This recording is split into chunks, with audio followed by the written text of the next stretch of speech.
What's going on, Lions fans? Welcome to the Pride of Detroit PODcast, your home for all the latest and greatest Lions news, updates, analysis, and so much more.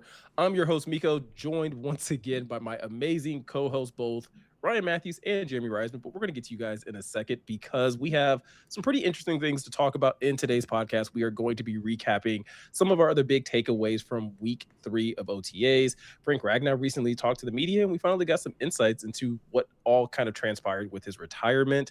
And later in the podcast, we are going to give some of our way too early bold predictions because there's still a lot of offseason to kind of get to. So why not talk about things that are just, way too off in the distant in the future? But before we get to that, let me give a chance for our co-hosts to kind of introduce themselves. First and foremost, we have your senior editor over at prideofdetroit.com, Ryan Matthews at Ryan_POD. Ryan, how are you feeling? How does it feel to know that you too one day could be the GM of a Stanley Cup winning hockey team? Miko, never let your dreams die. Okay. What happened last night in the Stanley Cup Finals is a testament to perseverance and will, and even a lowly old blogger can eventually be at the helm of a Stanley Cup winning franchise. That's all you got to do, right? I don't know how many articles you have to necessarily bank in order to kind of unlock that achievement, because that's kind of what it feels like. It feels like an achievement in a video game that you weren't supposed to unlock, but you did. And so, yeah. Platinum trophy. 100% for sure.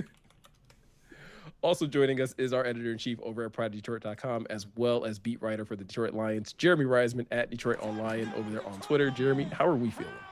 Good. I feel like I need to actually explain what that whole interaction was about in case some of our listeners don't live online completely. Eric Tulsky, the guy, the Carolina Hurricanes general manager who just won the Stanley Cup last night, used to write for an SB Nation blog called Broad Street Hockey, the Flyers SB Nation site, former SB Nation site.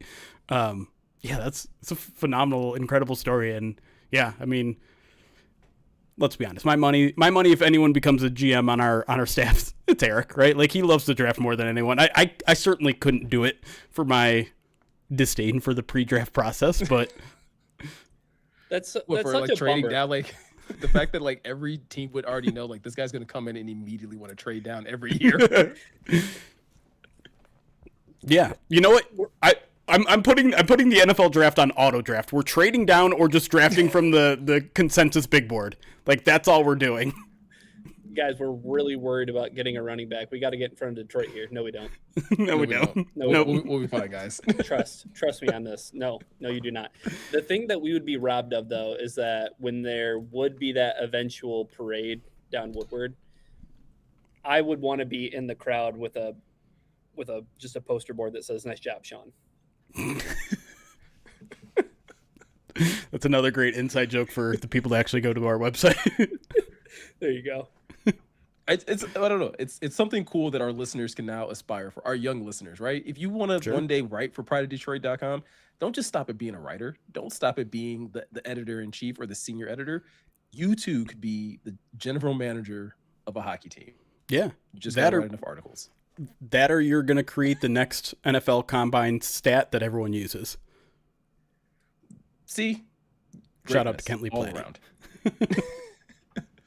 All right, with that said, guys, let's go ahead and jump into some of the latest Lions news. I think probably one of the most exciting things, or at least in me being able to read it, was kind of exciting and kind of refreshing, was the statements that we got from Frank Ragnow, kind of explaining his retirement.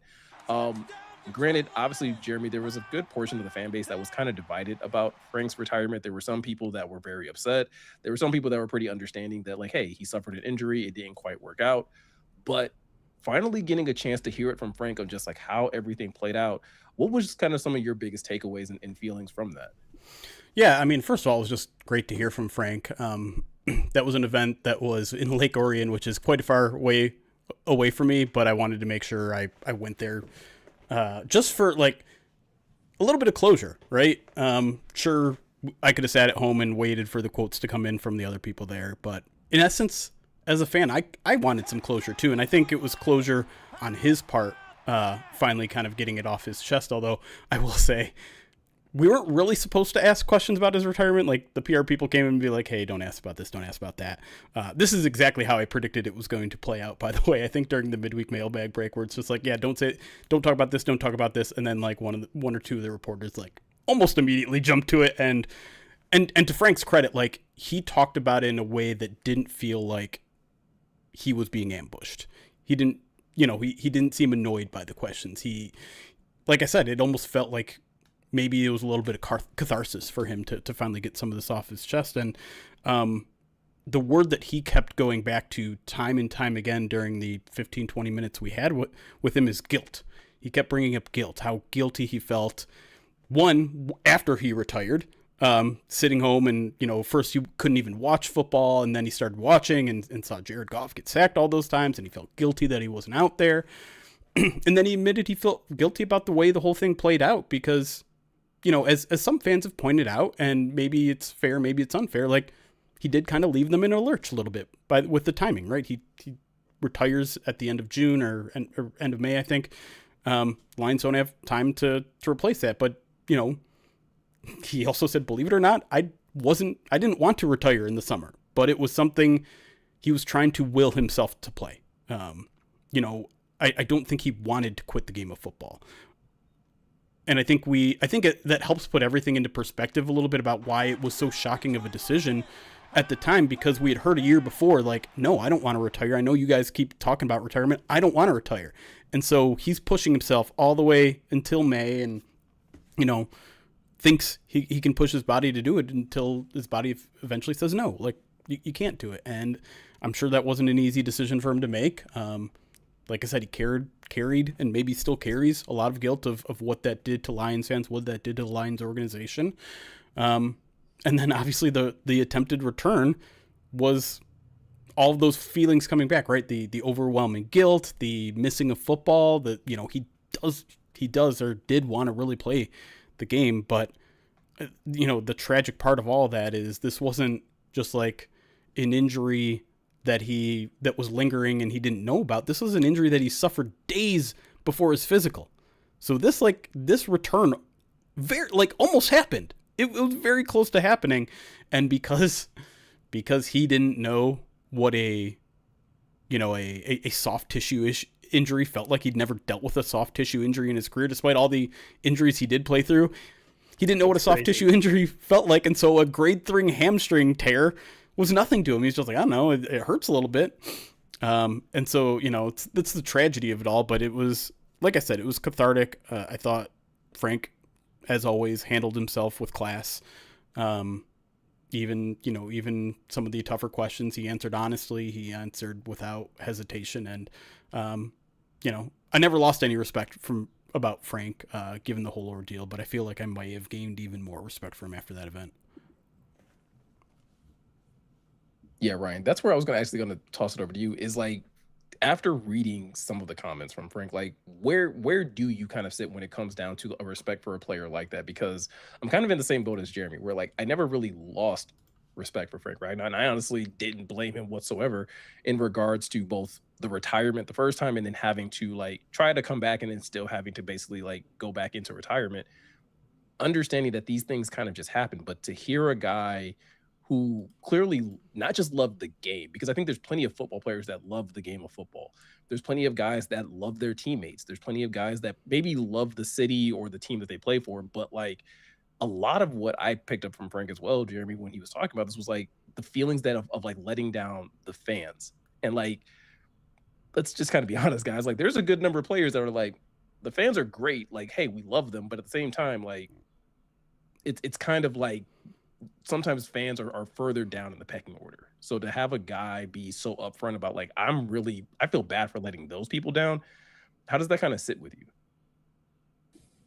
Well, I think with me, like, I don't think my feelings have changed. I mean, I wrote something right after Frank had retired in June, and, Frank chose health and family after giving everything he had to football. And in that statement he made initially, I mean, just the sense of guilt, as Jeremy mentioned, about seeing his teammates struggling and wanting to do something about it, so much so that he pushed himself to it. Again, it is absolutely hilarious, underscored bold, italicized that a guy with a fractured throat had never experienced like a soft tissue injury and didn't know what that felt like. So unbeknownst to him, he can't put it all together and get back out in the field. But I thought the part where he mentioned, I tried to put my body back to work and it just wasn't responding the way that would allow me to play football when he initially retired. That had to have been blindsiding to him in a sense, right? Like, again, he had shut down all the retirement talk after, what happened in the 2023 NFC Championship game. After that, in the 2024, he shuts it down. And I think that Frank Ragnow, as evidenced by the fact he tried to come back, mid-season and rejoin a Lions team that needed him desperately, the guy loves football, but he also loves a lot of other things in life. And I think the most, from a fan's perspective, Miko, I think you can read into the tone, the way that he handles himself. But like, I just believe Frank Ragnow. You know what I mean? So like, I believe what Frank Ragnow has to say at face value, and I'll take that for anything. And it's almost like I'll take his word over what anybody else has to say about the situation. You know what I mean? Because I think Frank is a very honest person. I think that maybe even right now, like, he's probably still struggling with the fact that, like, you love football, you love this thing for so long, your body betrays you, even after a coaching staff and a health and training staff that, Frankenstein's this program about prehab and all the things you have to do weekly to keep this toe in check. And then eventually it just comes to the point where you can't do it anymore. That has to be one of the worst feelings I could ever imagine as somebody, right? Like, being able to do something you love for your entire life, something that like brings you back to the relationship you had with your father and like all of that stuff. Like, that has to be so difficult to navigate. But he goes up there in a press conference where, we're not supposed to ask him questions about his retirement, and he handles it the way that he handles it. Like, you can't do anything but just tip your cap to Frank Ragnow and just respect him for the Lions legend that he really is. Like, if 77 isn't up in the, the Ring of Honor at some point, we'll just all write letters to Rod Wood, whatever his new address will be, because he'll be regardless of the fact. Yeah, I'm all for that. And I think, shoot, to even double down on that, can we fast track Frank into the Ring of Honor? Because I feel like that also needs that. Listen, I just because like that is some of the feelings that I had after reading a lot of these comments, is just like, I get a lot of players. I think a lot of players would love to have the Aaron Donald story, right? You go out, you have a fantastic career, you win a Super Bowl in your last year, and you can literally just walk away being like, oh, I did everything I wanted to do, and now I get to walk away on my terms. But like, that experience that Frank Ragnow kind of like recounts to us, or kind of explains to us about, just like, hey, your body just kind of giving up on you out of the blue. I think that's a common story for so many, like, not even just football players, but like athletes across so many sports, where it's like, hey, this thing I've done since I was a kid, since I was in Pop Warner, and been like striving for, to all of a sudden just like have it taken away. Like, it's the equivalent, like, I think the only thing that I think like most people could probably even even relate to is like the scene from Friday Night Lights when like the running back like all of a sudden is in the car, he's like, I can't play football anymore, just because he like randomly had an injury. And it's just like, that's kind of what it's like. But imagine that on the highest of levels, right? And you're still in the prime of your career, which Frank Ragnow still was. Yeah, I think you're kind of leading to what was maybe my favorite quote from him during the entire session, where he's being a little self-deprecating. Says, quote, "You dream of the perfect retirement." And I definitely think I taught the world on how not to do that, right? And I felt a lot of guilt with that. And I'm not saying I'm worried about what people think of me, but I also care what the fans think, because I care about those people. It's been an incredible amount of gratitude. And if I can like speak a little bit off of, off the quote sheet a little bit, I did have an interaction with Frank afterwards, where, I was just leaving the event and I wanted to, thank him for his time, thank him for everything. And he remembered my name. And like, I know that's like he should, in some ways, because I talked to him a bunch of times, but like, I can't tell you how many people come through that locker room, might not even recognize my face, certainly don't know my name. And then beyond that, I actually learned after the event, he kind of sat down and chopped it up with some of the other reporters that were still there. and like had something very nice and insightful to say about me. Which again, like just goes to show you the kind of integrity that he has as a person, which just, I don't know, endears me to him, should endear the entire fan base to him. I will also say that this is just to break the little funny story in between this. I interrupted Frank when I was leaving. He was talking to a fan who had previously told me how much he liked the podcast, how much he liked us, how much he liked Miko specifically. And I just said, hey, sorry, excuse me for a second. Like, just want to say goodbye to Frank. and that's like, that was fine. But then he's like, oh, so you're not going to say to me, the guy who said, guy who's a fan of the podcast? And I'm like, you are absolutely right. Like, I big timed you, and I am sorry. Big timing our fans? You're out here big timing fans. I felt terrible. And he was like, he was right to call me out. And I'm assuming you're listening. I am sorry. I felt pretty stupid in that moment. And of course, I appreciate you, one, for the nice things you said about the podcast, but also being a Lions fan, and calling me out when I deserve to be called out. But all right. Before we move off of Ragnow, there's two more like little mini stories within this story, which is one, he closed the door on returning in case there's any question about that. He basically, like, he kind of almost laughed at the question, like, yeah, I think I'm done. And then the other thing is, he was kind of covertly asked about the signing bonus stuff. And in true Frank fashion, he kind of took the high road. Like, maybe a small shot here. I'll read his entire answer. He says, quote, I guess that's a tough question to answer. I'd say obviously the report's out there, whatever, and I don't know why they leaked it, but that's on them. I am trying to be positive, glass half full, whatever you say. Like, I'm a people person. There's so many great people in the facility and on that team, and I've got nothing but love and respect for, and I'm rooting for it all. So, like, maybe the little shot of, like, I don't know why they leaked it, which I think that's something that we all said, like, why are you saying this, Rodwood? You could just say nothing. But, of course, not taking any direct shots, keeping the focus on the people that he loves inside the building, and that's exactly what I would expect and hope from Frank Ragnow. 100%. Also, I have students that I have for 13 weeks, and I'll see them at Kroger years later and say, hey, you. So, like, right. Good on Frank. It's not Frank. Not everybody's Frank, though. Do you know what I mean? Yeah. And I think that's what has him kind of stand above the rest. And that's why, like, Miko, to your point, fast track it. I don't know. Pick a pivotal game in the season that the Lions need, kind of like Frank Ragnow, to walk out there and maybe get the juice going in the stadium a little bit. Strategically choose when you're going to honor Frank Ragnow, but you should do it sooner rather than later. I think so, especially after, like, again, how last year went. I think it would be, considering how last year went with his retirement, considering the whole signing bonus fiasco, like, let's continue to be an organization that shows that they value their great players. Like, just, again, get that done. But speaking of getting things done, let's kind of transition over to OTAs that happened last week. Got a little bit of, like, updates on a number of things. One of those things being, first and foremost, with the DBs. Jeremy, what were just kind of some of your biggest takeaways from OTAs last week?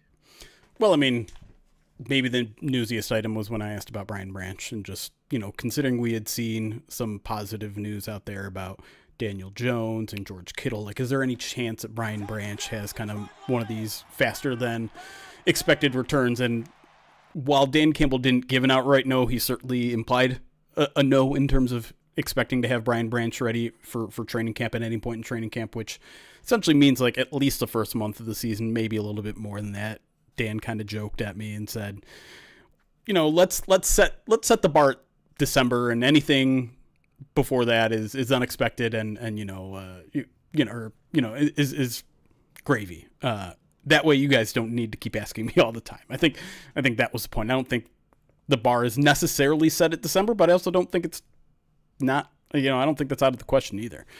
I don't know, the safety stuff continues to fascinate me, because the guys who are continuing to rep with the first team defense is Christian Izien and Chuck Clark, which is a little bit different than my expectations, because, last year it was mostly Avonte Maddox and Thomas Harper. But Izien was kind of one of those guys where like we're not sure if he's going to play nickel or safety. Doesn't have a ton of deep safety experience, and so he's still kind of learning about that. And I think we talked about that a little bit. Talked to DJ Reed this week, and talking about how Izien is a guy that they're continuing to like develop and figure things out with. And it's so important too, right? Like you need to know what to expect out of those safeties as an outside corner, where they're going to be. And then Chuck Clark is probably a guy that I think I underestimated when they signed him. I like the signing, but I always thought it was like, yeah, that's a great third safety to have. But the more I think about it, the more this feels like I was thinking about it today. It feels kind of like the Duron Harmon signing, where it's just like, get a savvy, dependable vet in there that isn't going to mess up. He's going to be in the right position. He's going to be a leader of sorts in a defensive back room that, by all accounts, is pretty young. Whether you're talking about the safeties or nickels or corners, like all those dudes are relatively young. Here comes a guy with 80 games of experience. He's loud out there. He's if you saw the Kelvin Shepherd pressers, you kept calling him a man, and he never smiles, and he's all business. I think that is going to be a very calming presence out there that could stabilize a unit that is probably going to go through some bumps and trials and tribulations early in the season with no Brian Branch and who knows out of Kirby Joseph. So I don't know. I'm starting to think Chuck Clark is going to have a bigger impact on this defense than I thought at the signing. Yeah, I was very curious on like how the Lions were going to go once they brought in Chuck Clark, because obviously bringing in Chuck Clark, bringing in Avonte Maddox, you have like a good mix of guys who have like enough experience to be those starting safeties. But the fact that they're still sprinkling in Christian Izien, Ryan, like this early in the process, kind of goes in line with what Dan has been saying so far about what they expect at this point in OTAs, which is like, hey, we're trying to get a lot of the mental stuff out of the way. So it's a good way of seeing like, how does Izien handle the responsibilities that you want from, let's say it's a single high safety or just from a deep coverage player in general. How well is he doing at digesting the roles and responsibilities with that come with that job? Yeah, I think to echo Jeremy's point, this is probably the most fascinating development of the Lions team, period, is their defensive backfield, the secondary, the fact that you have two safeties back there who maybe they are getting those starter shares of the snaps because, one, they have experience like Chuck Clark, or two, they're as talented or the ceiling can be as high as Christian Izien. Those guys are new, right? Like, I would not have been upset or perturbed or bat an eye at the fact that Thomas Harper would be out there or Avonte Maddox would be out there. But there's so much communication that needs to happen on that back end, right? You brought up the DJ Reed stuff, Jeremy. Like, you need to have that working relationship between your safeties and your outside corners, especially to pass people off and to communicate different coverages and whatnot. So it makes sense that you have those guys in those spots now for those reasons. Chuck Clark, veteran. He hardly played his first 2 seasons, but this guy has 20 pass breakups in his NFL career. He has 5 interceptions. Like, he has playmaking ability as far as, making plays on the ball. And then with Izien, I think you just have this very interesting dynamic that's in place that gives me a lot more reassurance than the cornerback room, if I'm being honest. Like, I almost feel more comfortable with what they have going on at safety than I do with what they have at cornerback, because there's a lot to shake out at the cornerback position that hopefully comes to fruition, because I think that's the key to unlocking how good this defense will be. But I feel more at ease with what the Lions have at safety because they have Thomas Harper, because they have Avonte Maddox, and those guys they're not quote unquote starting at the pajama party, right? Like, they're going to have lots of options. And I think they have contingency plans even beyond Brian Branch and Kirby Joseph. It feels like they have a plan A, plan B, and plan C. Whereas the cornerbacks are like, well, I really hope Terrion Arnold takes that step. I really hope DJ Reed is healthy. Because beyond that, oh boy, I hope Ennis Rakestraw can stay healthy. I like what I saw out of Rock Ya-Sin, but I don't know if I want Rock Ya-Sin to be the starting outside corner every single week for my NFL football team. I'm color me intrigued with what's going on at safety, and I think it's something to monitor and definitely keep an eye on. But I wouldn't say that I'm entirely shocked by this with the way that we just kind of laid it out, right? Like, I think it makes sense to get veteran guys and guys who have high ceilings like Izzy in the reps right now in OTAs. Get them caught up on the mental side of things. And then see what happens when pads come on in July, Miko. Yeah.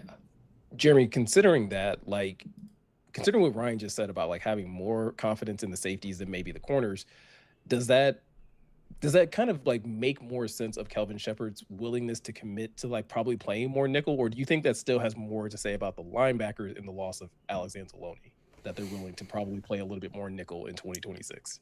It's a good question. I mean, I think they're all interconnected. I think it probably has a little bit more to do with Anzalone and just like how are we going to cover tight ends now? How are we going to cover running backs out of the backfield? How are we going to cover slot receivers? You know, the answers are easy when you have Anzalone and Amik Robertson at your disposal. Those answers become a little bit harder when are you now relying on Malcolm to be your top cover linebacker, or is that Derrick Barnes?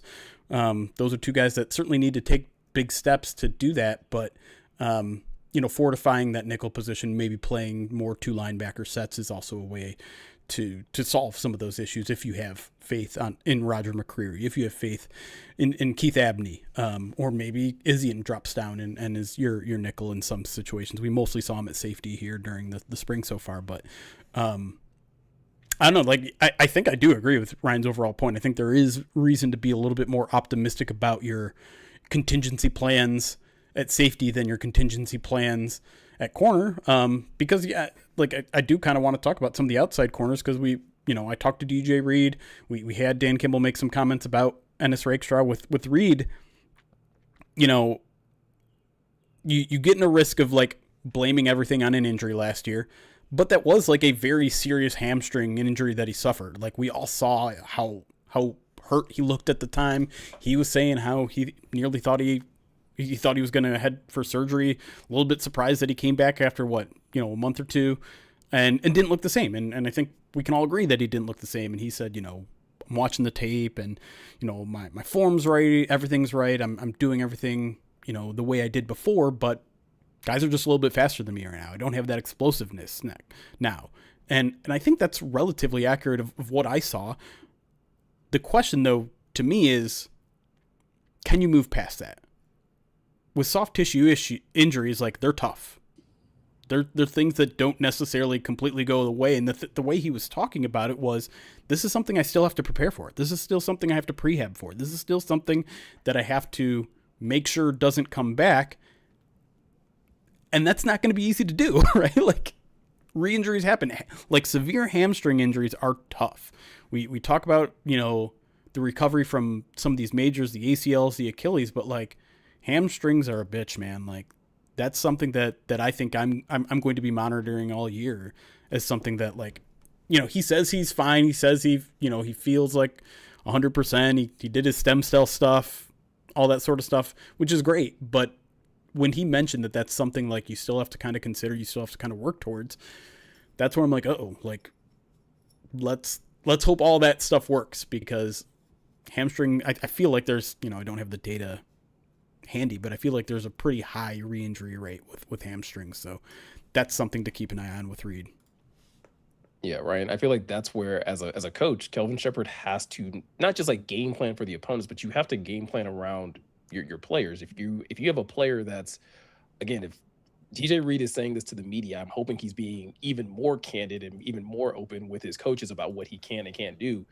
So how can you alleviate some of that pressure so that he doesn't feel like he has to carry the bulk of the load, but still can go out there and perform his job, but know that he has coverage on the back end as well as the front end? Because I feel like we just talked about how important the safeties are, but we've talked about in the past as well about how important this pass rush is going to need to be this upcoming season. Oh yeah, totally, completely.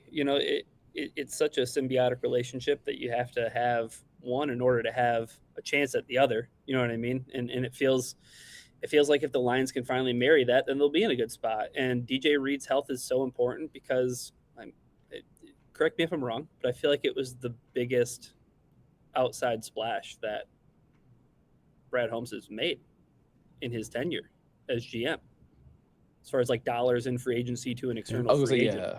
So as far as a free agent, yeah. I mean, like again, people want Brad Holmes to be splashy, and like when he has gotten splashy, it's been Cam Sutton and DJ Reed, which some of these things are out of our control, right? Like injuries out of our control to an extent. What happened with Cam Sutton? When you sign a guy, you don't know that that's going to happen.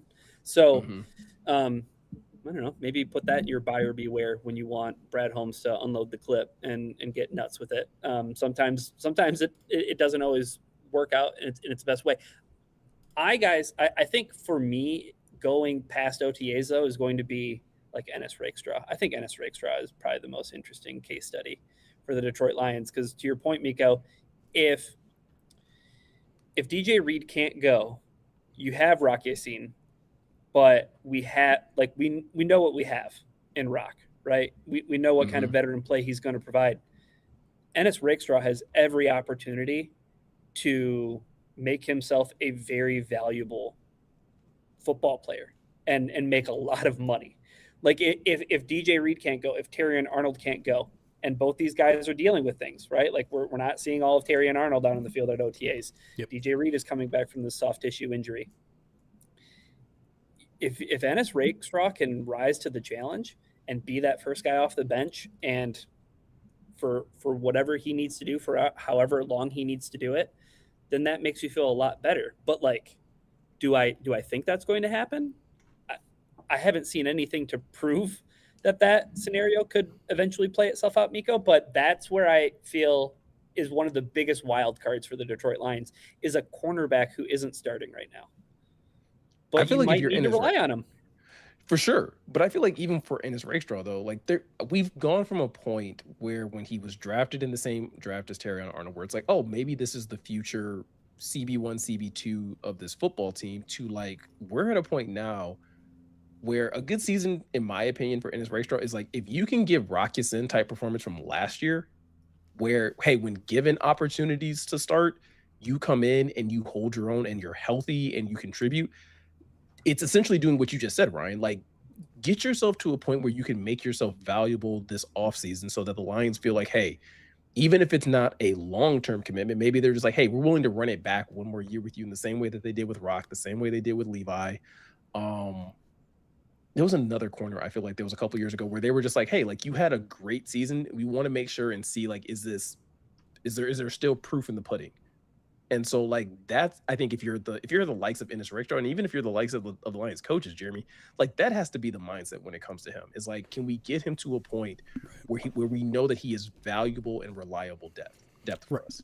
Right. And that's why, Dan mentioned the focus for him this offseason was to bulk up a little bit, like prehab stuff. Like, let's get your body in a position where, yeah, you came in at whatever, 5'9", 181. Like, let's get you up to 188. Let's get you up to 190. Let's get, like, we play a physical style of defense, and that body type it's tough to hold up in. It just is.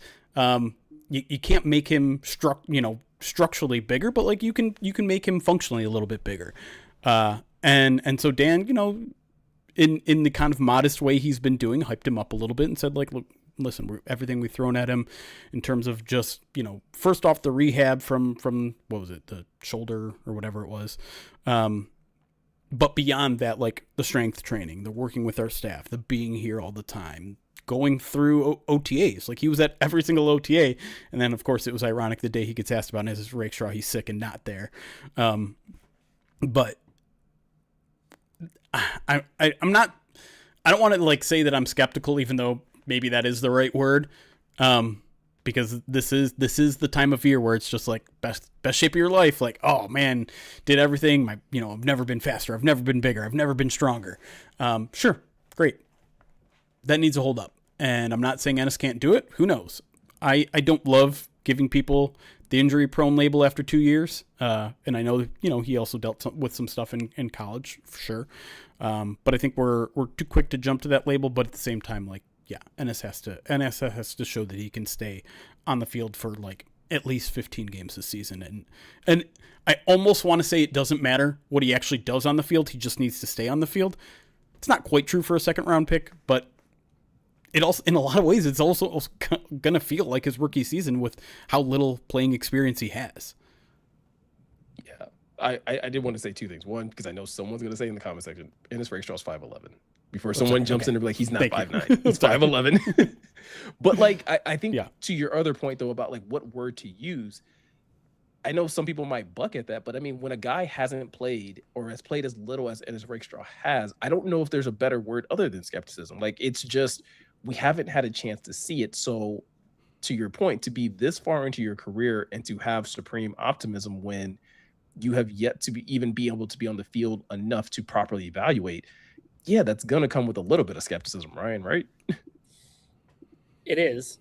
I think we just had this whole conversation, and if we removed Ennis Rakestraw's name from it, we could have been talking about Josh Paschal, another second-round pick. Sure. Who, when he was on the field, there were some flashes, but then the flashes kind of went away, and the injuries started to pile up. And the greatest ability is availability, and if you're not out there, then you end up repping all the way into the fourth quarter of the third preseason game against the Kansas City Chiefs.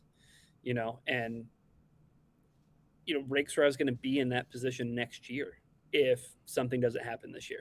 Yep. Period. Point blank. So unless he wants to succumb to, a similar sad ending that Josh Paschal's time had in Detroit, like 2026 is a very big season for Ennis Rakestraw. Yeah. One more draft pick that I do want to touch on before we go into our break, though, is Giovanni Manu. Also a guy that seems to be, at least, again, the Lions are kind of experimenting, which is perfect time to be doing this, but Giovanni Manu, Jeremy, apparently seems to be taking some reps at guard so far in OTAs. Do you think this is like last hope of finding him a spot, or do you think like there's an actual future for him as an interior offensive lineman? I don't. I know there are a lot of people who've thought this from the beginning, and I'm not going to dismiss the idea outright. It certainly sounds like the way Dan Campbell phrased it, that it was like, hey, we were just missing some guards one day, and so we were throwing him in. Like, I don't think I've personally seen him take a rep at guard this offseason yet. Like, it's mostly been at, the second team left tackle. And listen, like, I know he's not the OT3 anymore, and he wasn't really last year with Skipper, but like, when Skipper was dealing with his injury, he was the OT3 when Manu was healthy. But with Borum there and Blake Miller, he's essentially OT4, which is not a critical position by any means, but you need to have one. You probably prefer to have a fourth tackle active on game days just in case. So I still think that's his main spot, but like you said, this is the time to futz around. This is the time where like, oh, well, we don't have anyone available for our third string left guard. Gio, why don't you go in there, see what you can do and test it around, and maybe he surprises, maybe he does something really good, and that's where his future becomes. Because I mean, that's the thing, like, it's in Gio's best interest to show some sort of versatility, because I don't know what happens next year if it doesn't work out at tackle, if he doesn't do enough to solidify being OT3 next year when maybe Borum isn't around. But if you can do multiple things, then you give yourself better of a chance. But as of right now, like, I'm not buying him as a guard. I think it's just something that they're trying out. Ryan, any thoughts? Like, do you think it's a little too late to be is it a little late to be trying this experiment? Is it something that maybe the Lions should have tried earlier? I don't think so. Like, I don't think I can hold them at fault for it. It feels like when the Lions drafted him, he was such a developmental prospect that maybe you want to start him at tackle and keep him at tackle. And if he can end up being a tackle, that's so much more valuable to you than it is to put him at guard. But you've gone 2 seasons in the NFL. There hasn't been a ton of development at tackle, so much so that the team signed a veteran free agent and drafted a guy in the first round to put ahead of you on the depth chart. And it's no knock to him, but I think that's why you're seeing him take reps at guard, is because, I don't know, like, in a pinch, maybe they might go to Miles Frazier before they go to Giovanni Manu at tackle. I don't like Dan Skipper comes out of retirement to play tackle for a game. I don't know. I don't want to talk anymore about offensive linemen coming out of retirement to play for the Detroit Lions. So this conversation has come full circle. But I think to this point, though, it's very similar to Ennis Rakestraw, right? Same draft class. This is feels like a make or break it year, because you don't get the advantage that even Josh Paschal had in his final season to be like, okay, we're going to keep you because we value you. No, like there could be somebody who's going to take your job because they are a better long-term prospect, right? Like we're not going to make excuses is the wrong word, right? But we're not going to over afford you you're a young player on a rookie contract anymore. Like if you don't fit into the 5-year plan, why do you need to be here right now? Like you need to prove yourself. And that's the competitive thing that I hope happens at cornerback, right? Like Keith Adney's there. I got to believe that guy's one hell of a competitor, right? And he's taking snaps on the outside. He's more so probably trending to be an inside cornerback, but that's the Giovanni Manu thing though, right? Take advantage of the opportunity that you're getting at guard. And if you work out, I think, I don't know, it could only work out in the Lions' benefit. Come on, comp picks, baby. I was gonna say, like, that's kind of where I sit with all of this when it comes to Gio. Is like as much as I would like to believe, because I was definitely one of those people, like Jeremy said, that was like, oh well, if things maybe don't work out at tackle, maybe you kick him inside. But at this point, with like 2 years in the league, and you're just now starting to get, I don't know how many reps he's gotten at guard, before this, but if he's just now starting to get those, it's hard for me to be like, oh yeah, like they're gonna invest in you that much longer than they are like Miles Frazier, or they traded for Juice Scruggs. They clearly value him as an interior offensive lineman. Like even that room is kind of getting a little crowded when it comes down to the options that the Lions have. So sure, like Gio has the versatility that you're looking for, but does he necessarily have the longevity that the Lions are willing to like invest to like see if that versatility is going to pay off? That's not something that you have to worry about with Righteous Felon though. They are versatile in so many different ways when it comes to meat sticks, when it comes down to like different types of jerky, different flavors. They're covering the board and they've been doing it for so long. And that's why we continue to kind of partner with them, because they just keep hitting one after another after another. The Pride of Detroit podcast is brought to you by Righteous Felon Craft Jerky. It's the jerky that fuels the Pride of Detroit PODcast. Each 2-ounce bag of jerky has 16 to 20 grams of protein, and each stick has 8 grams. Trust me, if it's good enough for the Lions, it's going to be good enough for you too. Righteous Felon is based in Westchester, Pennsylvania. They use locally sourced, all-natural Black Angus beef and pride themselves on superior quality, revolutionary branding, and unique flavors that go beyond the stereotypical jerky offering. Me and my family headed down to Cincinnati yesterday, and I made sure that I had my honey heist. I made sure that I had a duo stick, which is also a very versatile piece of like jerky that you can get from Righteous Felon. It has the OG hickory meat stick along with a cheese stick. Great protein, good amount of like calcium as well with the cheese. It's just a great, well-balanced protein snack. So if you want to get some of these amazing flavors, all you got to do is head over to righteousfelon.com, use the promo code POD15 at checkout to get 15% off your order. Again, that's promo code POD15 at righteousfelon.com. And when we come back, we are going to dive into our way too early predictions. Some of them are going to be team related, some of them are position group related, some of them are player related. We're going to talk about that and a whole lot more right after this.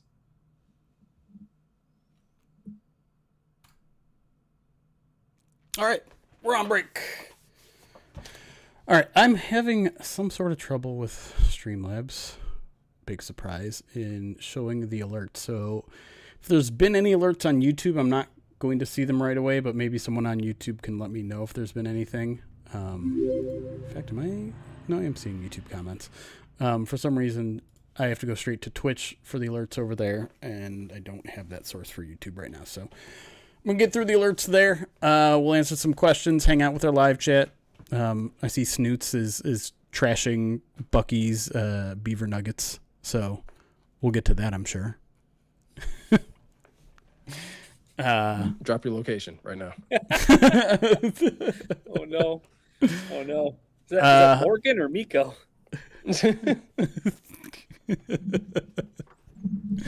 All right, let me get through these alerts here. Justin Sane, they give it 45 months. Subscribe just says LFG. Captain James Kirk, 58 months, says Happy Sewell anniversary. Nice. Kylo Den, 22 months, says way too early prediction. The Lions smack the Packers around and LaFleur crashes out about it. FTP, FDB, FTV. I like that.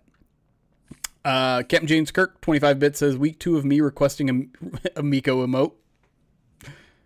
Fair. Totally fair. once we're in the true off season, that's when I get that work. This is mandatory minicamp week, and then we're done. Then I'm done. Then it's off season, true off season, and then accountability, off season of accountability. That's right. It's coming. It's coming. Slyest Rye, 51 months, says Bezos sub, because why Ryan? Can you do the Twitch Prime promo? Me? Just a lowly old little person. I'm not worth $1 billion, but you know what can be worth $1 billion? All these subs you can give us if you just attach your Amazon Prime account to Twitch, and then you get a free sub a month. Who are you going to give it to? Give it to us. We need it so bad. So bad. Like, we need it. And you want to give it to us. Yeah. Some of us don't have access to money that they rightfully earned right now. Mm-hmm. Yeah, it's just like in the ether. Like it just like it exists in theory. I don't know where it is, but lo and behold, if you just reach down with your Amazon Prime account, attach it to your Twitch account, then you get a free sub. And that takes some of that intangible, in theory money and puts it to practical, like tangible use. Yeah. It's awesome. Yeah. It's great. So do that. It's free. It's free for you. It's free. Doesn't cost you a thing other than 10 seconds of your time. Helps keep the lights on. That's right. I was really hoping the lights would shut off in here. MJ Kimball, 66 month subscriber channel, says it's my Hesley Hempstead month anniversary. Is that a real person? Hempstead. That is a real person. A 7th overall pick in the 90s. Drafted in 95. With the 228th overall pick? Yeah, 7th rounder. Oh, man, RIP. 1 start total. Ooh, at the age of 49.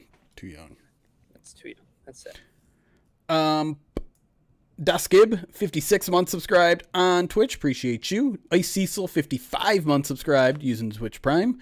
Grandpa QB, 29 months subscribed. Says, we'll always love Frank. Q-Note, thank you for the 18 months. Says, Isaac Tislaw, Eddie Drummond, Chris Durham, Desmond Howard, anniversary. Go Loins. I also, because I'm reading straight from Twitch, I get some of the stream streak notes here, and I want to read some incredible ones here. Q-Note, 105 straight streams watching, and then LJ comes in with 110 straight streams. Let's go. That's crazy. Quirky Zerky, 55 months subscribed on Twitch, says, how many hundreds of yards for Goff this year through the air? And I guess my Derrick Barnes, AI help, Wayne Walker anniversary. Let's go Lions. How many hundreds of yards for Goff through the air this year? Probably. I mean, he's probably hovers around 4,200 and 4,400 each year, right? I think that's around where. Like 4,000 to 4,400. Yeah. I think that's okay. So he's actually 4,400, 4,500, 4,600, 4,500 the last 4 years. So over under 4,500 is probably like the bar, right? I would think so. Do you think that there could be a 5,000 yard passer in Detroit this season? I'm going to say, oh, he meant it as 5,500. Got it. 55 subiversary. Okay. I'm gonna be honest. I think if Jared Goff throws for 5,000 yards this season, that's actually going to be a bad thing. Yeah. That means they're throwing it a ton. Mm-hmm. I was just having this argument, and maybe it's not an argument. Maybe it was just like, it was more of a talk about like someone was analyzing like defenses and used passing yards allowed, rushing yards allowed, and I was arguing that's a terrible stat to judge defense efficiency, because what you're really measuring is defensive, like passing attempts allowed. Because if you just like, it's almost an exact straight line of passing yards allowed versus passing attempts allowed, and you can't really control how many times people are throwing against you. Mm-hmm. Yeah, that part's out of your control. Yeah. Defense, yeah. But if to bring that back to this conversation, if Jared Goff has 5,500 yards, that means they're throwing the ball way more than they normally do. And if that's the case, the implications there are, 1, your running game isn't working, or 2, you're falling behind in games. Neither of which is a good thing for the Lions. I was gonna say, or 3, Jahmyr Gibbs is about to have Offensive Player of the Year MVP type numbers, because like if you can just afford to throw the ball that much, but the running game hasn't died, then I'm assuming your running back is doing silly things. Oh yeah, yeah. Of those 5,500 yards, Gibbs has 1,000 yards receiving, without a doubt. So yeah, I agree. So I'm thinking back to the year that Stafford threw 5,000. I want to say though that was the 2011 season. Pull it up here. Is it the season they lost to the Saints? 2011. Yep. He led the league with 663 passing attempts. They won 11 games that year? 10 and 6. And listen, they had the fourth best scoring offense, so like you can make it work. Let me see what their running game was like. Who was his leading rusher though? That's what I was going to ask you. I was gonna say, but they also had a Calvin Johnson. So like, Javid Best was their leading rusher, and that was the year he got injured after 6 games. Yeah, that's not good. I don't know. Here's something that stuck with me since last season, and it relates to this conversation, is when the Lions played the Chiefs. Okay. And that was the game where, Kirby was going through it, and, the Lions, like, they were in that football game until they fell behind, like in the third quarter. Right. Mm-hmm. So they fall behind in the third quarter, and it's something that Collinsworth said that stuck with me. And I was like, I don't know if I agree with that, but I think that I've come to agree with it. And it's that, like, I don't think the Lions are built to come from behind, like a big deficit wise. I don't think that their offense is predicated on things that lends itself well to, we need to come back in a hurry and we're down big. Because I don't think that they want to be in that spot. Like, I think they are a team that doesn't want to throw the ball out. They want to dictate the pace. They want to run the football. It's not even just like a mentality thing. I think it best suits like who they are still as a football team. And like, at first I didn't agree with it. And I was kind of like, Collinsworth hates us. Like, the Lions are losing and you're just saying things to make me upset, right? Like, it's like when you get into an argument with someone and you just say things to hurt their feelings. I was like, you're hurting my feelings right now, Chris Collinsworth. But I think I do tend to agree with them. Like, if this team falls behind by 17, how quickly can they come back, Jeremy? Like, realistically. Yeah, it's certainly not their comfort zone. And I think sometimes we even hear Dan not admit it, but say things around it where he's just like, that game got out of hand. It got it out, we weren't able to execute the game plan that we wanted, and things like that happen when things spiral out early, which is also a reason why I've been an advocate for when you win the coin toss to get the ball first. But that's a different soapbox for a different day. See, I think 5 years ago, Ryan disagrees with you. Yeah. Right now, though, I agree with you. Yeah. If you want to score first, but Dan does that sometimes. Sometimes. Right. Sometimes. Not enough. But you don't want to discount it either, because, they have had comebacks before, right? Like, you think of that Texans game. Yeah. Mm-hmm. Which, granted, that is now a season and a half old. The games that stick with me, though, that are the inverse, though, are Green Bay on Thanksgiving, right? Like, multiple times. Yep. These teams that have good defenses, you fall behind, and that's why the Lions offense for however many years now, Miko, like, the Lions offense has been their best defense. Yeah. I was going to ask, though, like, do we think that's a byproduct of the style of offense that Dan wants to run, or are we somewhat pointing a finger at Jared Goff, being like, he just doesn't have that ability to, like, make the big plays? Because I don't feel like that was something that we used to feel about Matthew Stafford. Like, it almost kind of felt like, if you're now, granted, you also had, one of the greatest wide receivers ever, where it's like, oh no, like, you're down 3 touchdowns. Like, nah, you can probably get you can definitely get just two play really throw it up quick. to Calvin for the rest for like 2 quarters, and you never know. Yeah. Like, where do you feel like that changed? Is it like a philosophy thing? Is it personnel based? Like, I think it's philosophy based. I think this team's comfort zone is play action pass, and if you're down 3 touchdowns, play action ain't gonna be that effective, right? I think it's within Jared Goff's capabilities. He doesn't have like the comeback pedigree that Stafford ever has, but like he can get in shootouts. Like they did that stuff in LA where it was just like, all right, you're gonna have to score 50, and he can do it. But I just don't think that's what the Lions want to be. And I'm not saying the Lions are right or wrong for being the team that they want to be, but it does have its limitations. And I think Ryan's right. I think Chris Collinsworth is right. I know no one likes ever hearing those words, but if this team gets out of its comfort zone in the past, at least, and has to throw the ball 50 times, it's usually not good news, and it's usually not going to work out in the way they wanted. Now, last year in those situations, I think we can also say the offensive line wasn't doing them any favors, because if you're going to survive that, if you're going to survive a game where you have to throw 50 times, you have to have an offensive line that holds up, and they didn't last year. Yeah. Do they this year? We don't know yet. Look at you guys. You and Ryan agreeing. You, Ryan, and Chris Collinsworth agreeing. Now we could all just get everybody on the same page about Jack in the Box. We'd all be just in a much better place. Well, that was a really good segue.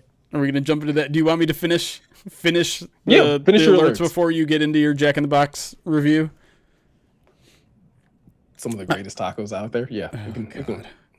Bush King, thank you for the follow. Thomas J. Hutchins, thank you for the 39 months subscribed to the channel. Says Jamal Agnew anniversary. I don't feel like looking up a deeper cut. Yeah, I don't know any other deeper cuts than that. Coffee Server, thank you for the 7 months subscribed on Twitch. And David Lunch, thank you for the 40 months. Says, is there a difference between OTAs and minicamp other than it's mandatory? No. You're still beholden by the same rules in terms of contact, in terms of, like, I think maybe practices can be a little bit longer. And from a coverage standpoint, we get access to all of the minicamp practices versus just one per week during OTAs. So Wednesday and Thursday, we will be on site. Full reports from mandatory minicamp. All right, we're caught up. Now, all right. Now so blaspheme. I shall not. I shall speak nothing but the truth, the whole truth. No, so me and the family went to Jack in the Box yesterday, late last night. Like, I think it was like 9-10 o'clock at night that we're pulling up to Jack in the Box. Appropriate time to go to Jack in the Box. I agree. Like, slight side note. If you're going to go to a fast food place past 9 p.m., past 8 p.m., I think your food should take longer to get to you. Like, if your food comes out like immedately, that's I troublesome. wouldn't eat that food. Yeah, like that's problematic. You ain't had that many people come through to where like these fries are still fresh. Like there's going to be problems here. Love the fact that Jack in the Box took their time, and I just knew like how long this is taking. Good amount of this food's going to be hot and fresh. I got 4 things from there. 2 things were absolutely amazing, and 2 things were very underwhelming. The 2 things that were underwhelming were their spicy chicken sandwich.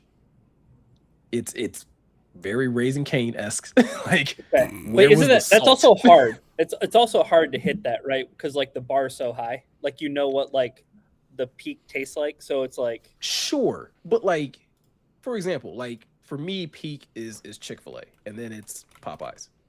But like Wendy's still has a good chicken sandwich. Like, it doesn't have to be so like there's still room. And for that to be like, hey, I don't taste paprika, I don't taste no salt. There's some spice on here, like it's hot, but I don't understand why it's hot with no flavor.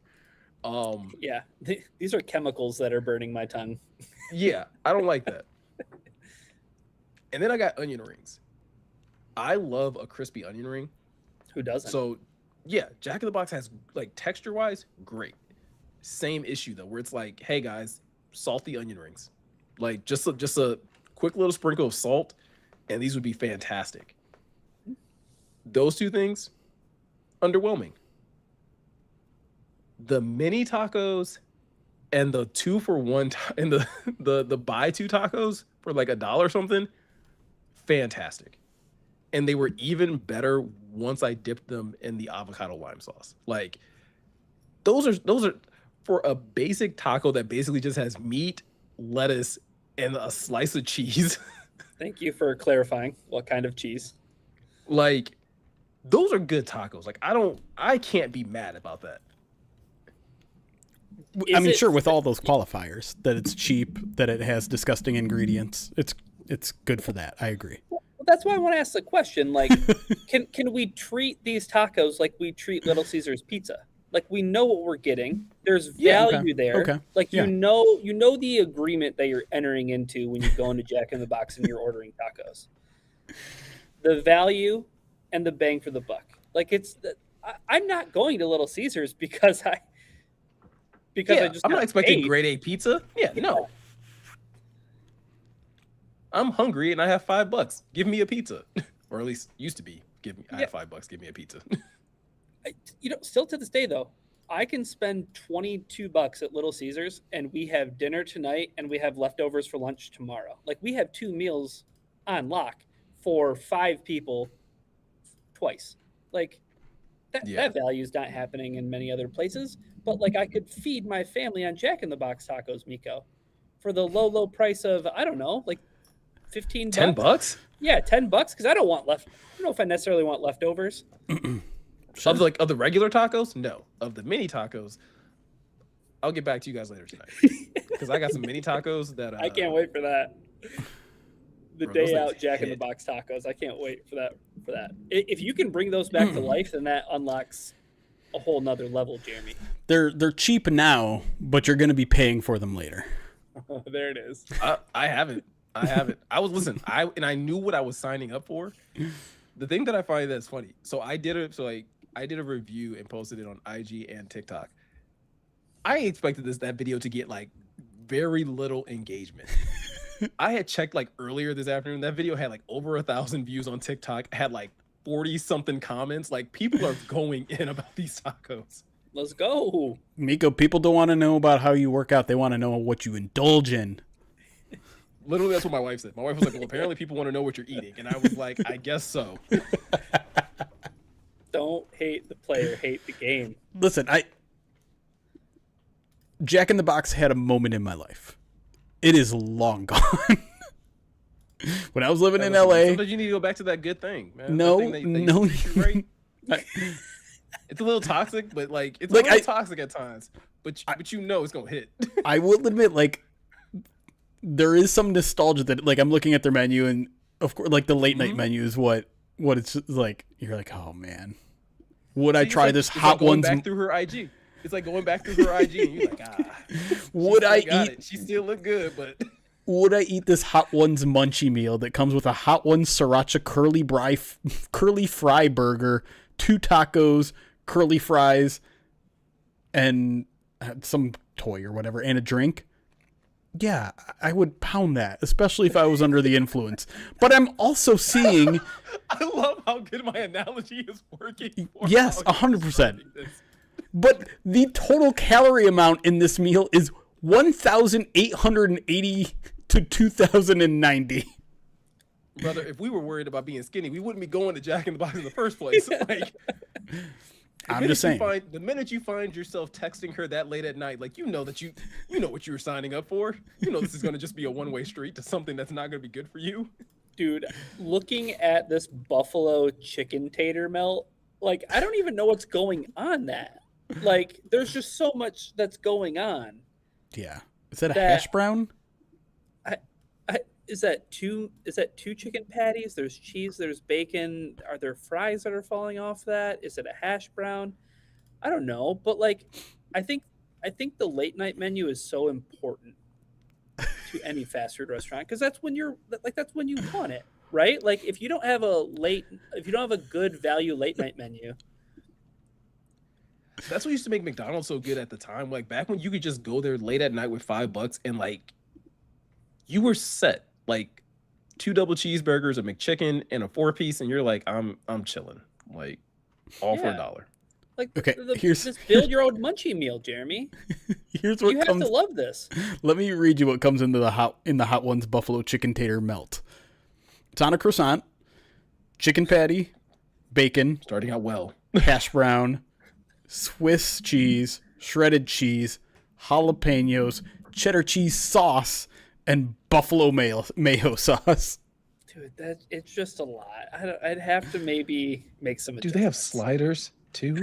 Like, and then like, so last week we talked about Buc-ee's a lot, and then Buc-ee's apparently was just like in the news all week. And Miko dragged. And Miko drops in our Slack room that he went to Jack in the Box yesterday, and lo and behold, today Jack in the Box reopened its first location in Michigan, announcing that it's also going to come to places as close to, at least me, as Westland by September. 3 months before the temptation hits the front door. Football season, bye week. Jeremy's going to be at Jack in the Box. Jeremy, listen, I know you're not a man of faith, but the Bible says all you need is a faith of a mustard seed and things, and we can move mountains, man. That's all I needed was a little bit of faith. I don't know what you're saying, but you're asking me to relapse is what you're saying, essentially. Mm-hmm. You are telling me to relapse. You are the junkie feeding the person who is trying to stay sober from the terrible temptations of. I want you to be happy is what I want. I want you to enjoy life. I don't want to see you act like you're somebody you're not. I don't want to see you pretend like you're above a slice of cheese on a taco. Don't be that way. I am. You've eaten grosser things. Yeah. For charity. So do this for you. That's what I'm saying. See? Do this for yourself. That's not. No. Stop being a people. So I should eat gross things for me? How is that for me? Because you know you'll be happy. No. I know I won't. It's not gross. We've talked about checkers and rallies. I feel like checkers and rallies are in the same tier as Jack in the Box. Ooh. I don't have bad things to say about checkers and rallies chicken sandwich though. That's fine if it's at the front. Do you think that one chicken sandwich is just like it's going to put it in a different tier? I mean, yeah, because I don't think I'm gonna go back. I don't think I'm gonna go back and try that chicken sandwich. Though my youngest had their nuggets, and she said the nuggets were good. So, and see, I don't really care for the chicken bites that they have at like Checkers and Rallies. Okay, that's fair. I like the burgers at Checkers. I like and more Rallies. of their sandwiches. Yeah, like their burgers are solid. Chicken sandwich is solid. Burgers and fries are top tier, and their desserts.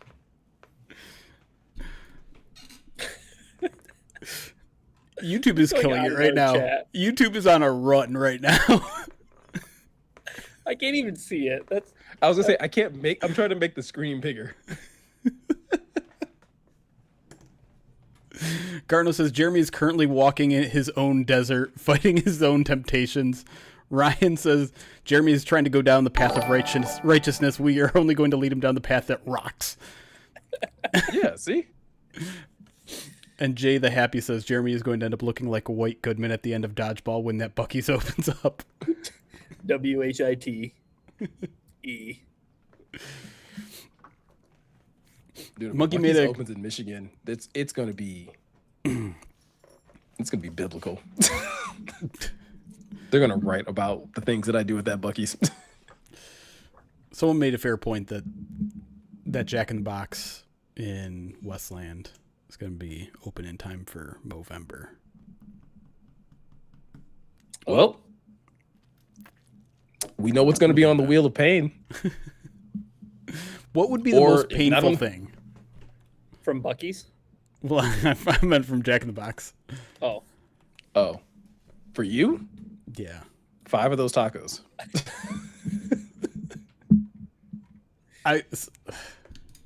I'm looking at their menu. There's something called a Dr. Pepper strawberries and cream shake. Yeah, I saw that too. And I can't tell if I'm fascinated or disgusted because I love all of those things. But I don't know if I love them together. Have you had Dr. Pepper's? I think they have like a strawberry Dr. cream Pepper or something. Yeah, Yeah. I haven't. If it tastes like that, then it's amazing. Movember is also happening in Germany, and I ran it by my boss the other day. I'd like to get some sort of connecting event with those things. Ryan, why is your thing out of? I don't know why I'm asking you this, but it feels like your name is not where it should be. No, I guess it is. Never mind. I don't know why I'm tripping. You don't need to apologize. I'm sorry, boss. Yeah, I don't know. I'd like to like do some sort of, like beer night where like we all go out to some beer garden, beer hall, and just like we all hang out in Germany, and maybe there's just like QR codes on tables and be like, hey, donate what you want. Or if we could get some sort of like door entry where 100% of those proceeds go to charity, that'd be cool too. But I think that would require us connecting with a beer garden ahead of time, and like they're going to be super busy there anyways. I don't know. Conversion rates, euros to US dollars. I don't know. There's a lot of moving pieces. Yeah. But anyways, y'all need to worry about football. Listen, like I said, this is the last week of like actual work that we have to do. Actual football news. There won't be any football news to really cover from Friday until training camp, except for maybe like extensions and things like that. But that's when we'll jump into fulfilling some stuff. My calf is feeling good enough where I feel like I can start doing some up downs. The weather's good enough where I can go out and do Macho Man disc golf at some point. You're going to need to find like a 60-degree day for that. Almost this week feels like it. This week might be it. Isn't it like 70? It's like low 70s, but it's also rainy, so I have to find. Well, yeah, I don't know. Maybe this weekend. Yeah, I forgot to bring walking shoes. Otherwise, I could have gone to Planet Fitness and did the whole 5 miles on the Stairmaster. How many people in chat are going to Germany? Or plan to at some point? No, plan to this point, not at some point. This game. I'm curious. All right, I'm also done looking at the Jack in the Box menu. Oh, one more Jack in the Box related thing. So Ryan, one thing that I did that has been like apparently a debate or a constant request in all of my comments on that video is one of two things, and it's both sauce related. Are you a ranch person or a hot sauce person on the Jack in the Box tacos? I thought, do they not automatically come with hot sauce on them? I thought they automatically put I don't know if it's a sauce or what. Like, there's something on those tacos that dripped. Well, we're trying to sell these to the listeners in a way, right? I'm just saying, I don't know if it's grease or sauce, but it was delicious. So, yeah. Here's the thing. As I've gotten older, because I definitely have transitioned through like different condiments, right? Like I was a big ketchup kid. There's certain things that I'm nostalgic with ketchup that I do things with that I won't tell you guys on stream because that's just between me and God. So, the mind wanders. I'm so concerned. I still put ketchup on scrambled eggs every once in a while. Sorry. I'm not mad. I'm just disappointed. That's fine. But here's the thing. It's only every once in a while to be like, yeah, it's still the same. You know what I mean? 9 times out of 10, I'm putting Frank's on it. Like that's like growing up. Is that like now I've grown up. Yeah. Now I'm a respectable adult. I put Frank's on my eggs if I want to. Or if I'm doing, a little breakfast taco, a little Cholula. Okay. So like, you know what I mean? Like we'll I did some salsa verde this morning. Salsa verde, also a great thing to put on eggs. Okay. You grow up and you learn things. But like, I think with those tacos, what you said is what I want to put on them. Avocado lime. Yeah. Like that. Like, yes, give me something that doesn't feel like I'm just eating bar food, right? Like if I'm getting fried food from a bar, I'm dipping it in ranch because I've given up on myself. You know what I mean? And that's the thing that I was getting. Like, that was the vibe I was getting. It's like, at this point in time, when people started saying ranch, I'm like, okay, I think you guys think that I'm like hungover, and like I'm not. Like I'm making a sober decision here. I know it doesn't look like it, but like, Yeah, sure, yeah. That tells you everything about the reputation of those tacos. dude, one person commented and was like, I guess they live in Texas, and they were like, there were so many Jack in the Boxes in their area that got shut down because of food poisoning and salmonella. And I was like, listen, some people like to bet on sports. I like to, gamble with questionable fast food play. We all live dangerously differently. It's fine. We did get a listcast request from Kylo Den. I did not see what it was, so Kylo, if you're still in the chat, you want to throw that back in there? See if I can scroll up and find it. Top 5 underrated fast food items. Don't put prove that you don't put ketchup on steak. Eat a steak right now without ketchup. With my bare hands. An A1 sauce counts as ketchup because it's basically ketchup. Yeah. When I was a kid, though, A1. Well, yeah. When you were a child and you didn't know better, Right. like we all did that, right? Because it's steak sauce, and so it's a steak. You put sauce on it, and then you grew up. And you realize that real steak don't need sauce. That's right. No, it just needs grilled onions and grilled mushrooms on top of it. Ooh. Though I will not turn down a zip sauce. A zip sauce on steak is still really good. Top 5 underrated fast food items. See, people complain to us that we talk about food too much. And then you ask for it. Listen, And then you ask for more of it. Not even just ask for it. You spend for it.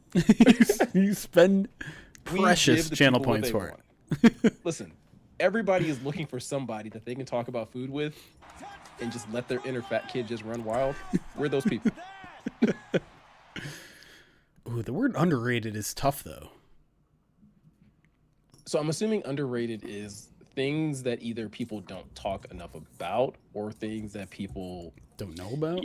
Yeah, see, it's tough. We're having the MVP discussion right now, right? What does most valuable mean? Well, what does underrated necessarily mean? Plus, I feel like I hype up all the things that I love on these streams that they're not underrated on these streams because I hype them up.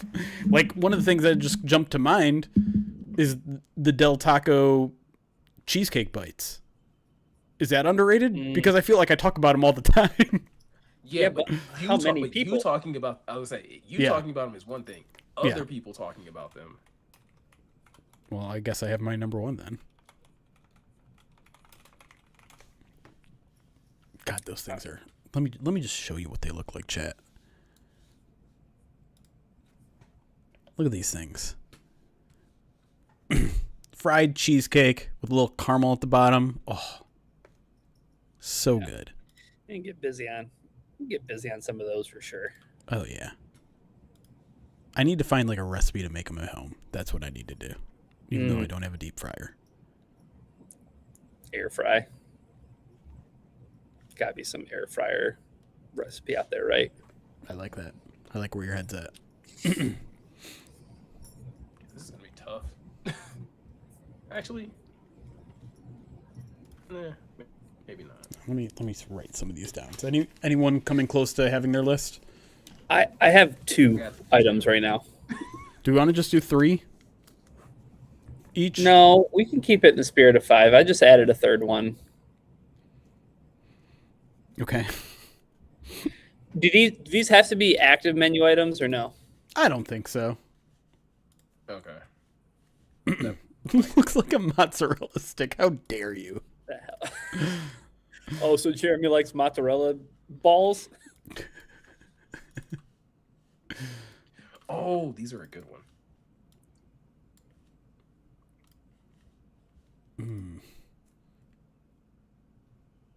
Ooh.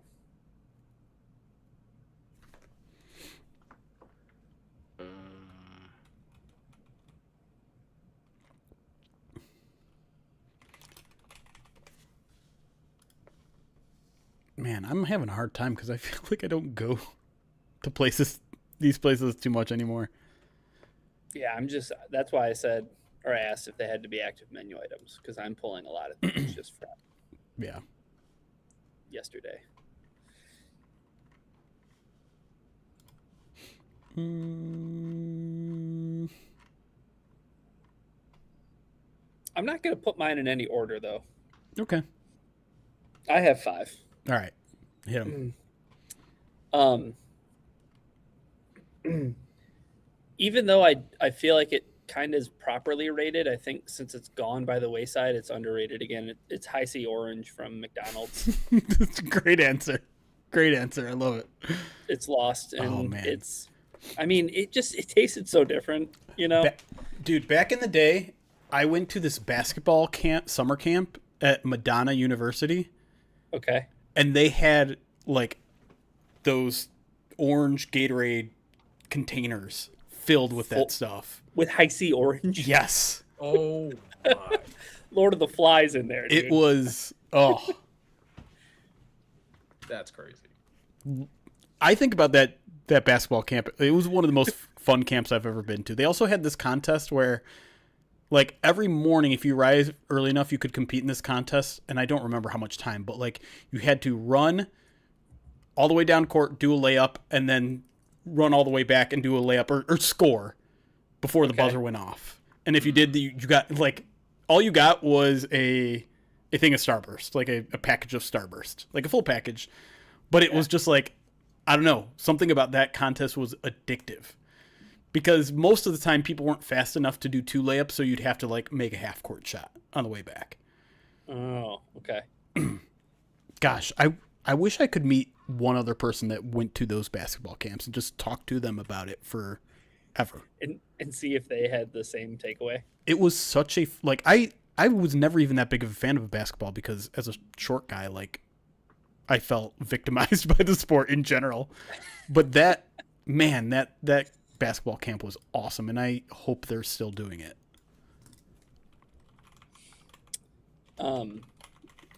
Another underrated item. We talk about it a lot on here, but the Hershey's Sundae Pie from Burger King.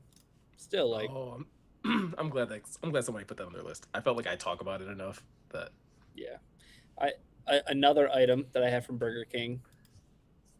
my friends and I, we always just called it the Rodeo Cheeseburger, but it's the Rodeo Cheeseburger. The barbecue sauce, the onion rings. Mm-hmm. It was, just a value menu item staple. Yeah. Very underrated. I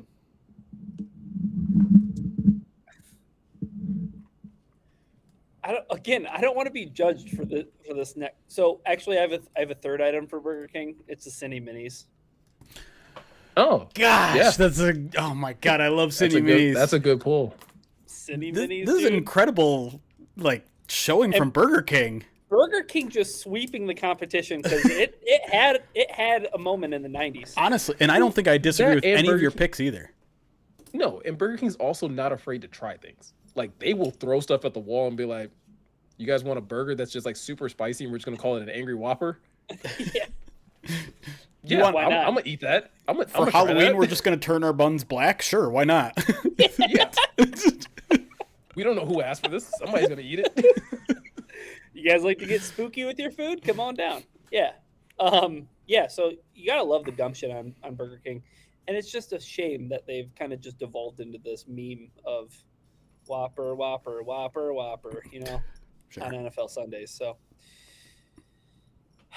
the last one, just please save your judgment, okay?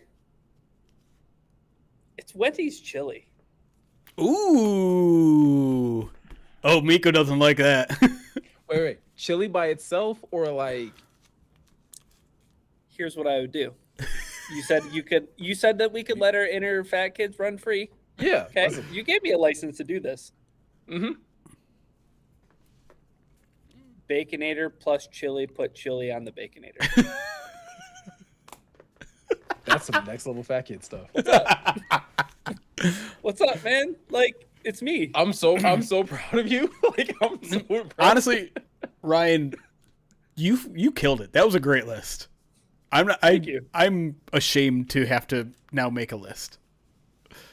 All right, I got my list, and yeah, I don't think it's gonna be as good as Ryan's. I do have an honorable mention. I took it off for something else, but honorable mention.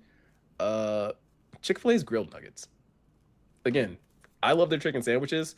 I think people talk about their sauces. I don't know if people talk about like how good their grilled nuggets actually are. I will tell you that I've never had them, but I think that fits the exact definition of underrated item because there's 100 other things they talk about at Chick-fil-A before they talk about that. I've gotten them before, and I can vouch for them. You know, they're like a legit healthy option too. Yeah, you get 12 of them. It's like 30 something grams of protein and like 2 grams of fat. Just saying. Okay, that's a good start. All right, number 5 for me. Checkers funnel cake fries. Again, I don't know many places where you can get funnel cake fries. Yeah. But the fact that there is a place where you can, and I don't like again, Checkers has a lot of like really unique and wild things in their menu. Yeah, it's like Burger King got crazy. Yeah. Yeah. You never think of their desserts. And it's probably like a small subsection of their menu, but like if you can get funnel cake fries, they slap every time. Another underrated one, and I think most people don't even think to go here that often. Sonic's Oreo cheesecake master shake. Never had it, but I'm in. Listen, there was a year where it was an unhealthy relationship of like how frequently I was ordering that shake. Just like you frequented Sonic a lot? Yeah. Like I was door dashing this shake. Like okay. That's okay. I didn't want to be seen in the drive-thru. Like I just like I've gone through too much this week. Like yeah, just drop it off at the porch. You've been tipped well. Oh man. Okay. Yeah. Was that because for a while didn't they have some kind of their big promotional thing was like happy hour, right? Was like happy hour. Still have that too. Is that on all drinks? Like are shakes included in that? I want to say yes. Or is it just like their slushies and stuff? I don't know. I haven't been there in so long because the closest one is a bit of a drive now for me. Yeah. They do food obviously, but like people don't really think of their food. And like to be fair, if you were going to probably get some sort of like dessert or mixed drink or something like that, like I don't know how high up Sonic is for most people. So, but if you wanted Oreo milkshake, that's a good place to go. Number 3 for me, the McDonald's Mighty Wings. Oh, I haven't thought about those in a long time. I never tried them. Those things are fantastic. Like hands down the best thing that McDonald's does, and it's not even like a staple on their menu. Like every time that item has come back, I'm there. I'm in line. But really quick, Al on YouTube says y'all need to try Wendy's watermelon lemonade, and I am 100% on board with trying that. I think I saw a sign for it the other day. I'm like, oh, that sounds. Where's it from? Wendy's.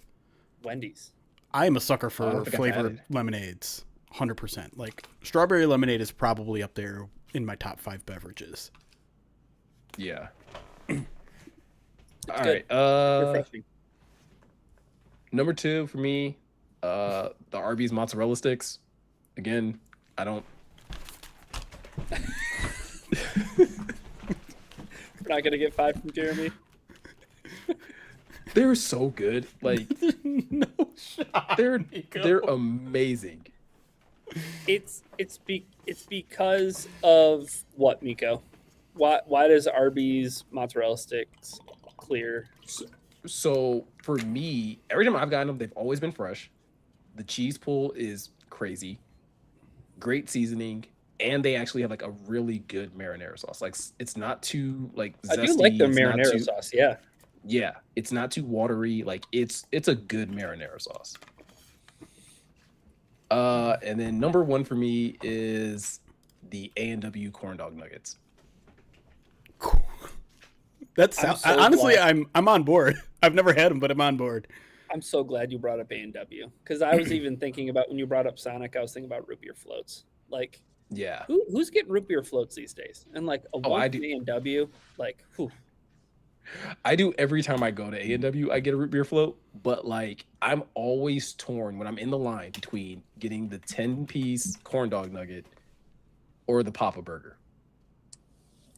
I got a corn dog nugget. I mean, I'm interested. Also, their fries are pretty underrated. I feel like A&W has good fries.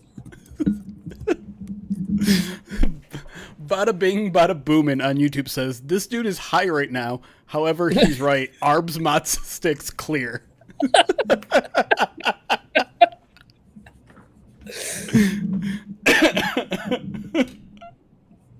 I'm just saying. They're fantastic. These corn dog nuggets are so nondescript, but I feel like you just need, I mean, they just look exactly like what you think they look like. Yeah. But they're crispy. And then I think they have a really good honey mustard sauce that you can get with it's a good time. Mm-hmm. Here, I'll show them on screen. You get you some corn dog nuggets, some chili cheese fries. I was gonna say, and a root beer float. The floor on chili cheese fries is so high. I love just chili cheese fries as an item. Mm-hmm. Really hard to mess up because I'm expecting fries in a slop of cheese and chili. That's all I'm really expecting. What happened here? There we go. The only place that messes it up is unfortunately the city that I'm in right now. Is that shot at Skyline chili? Brother, it's the whole shebang. The chili's not that bad. It's what they do with the cheese where it's why didn't you layer this? If this is what your cheese is gonna look like you could have layered this so this cheese is properly melted. I gotta mix this myself. It's the IKEA of chili. Some assembly required,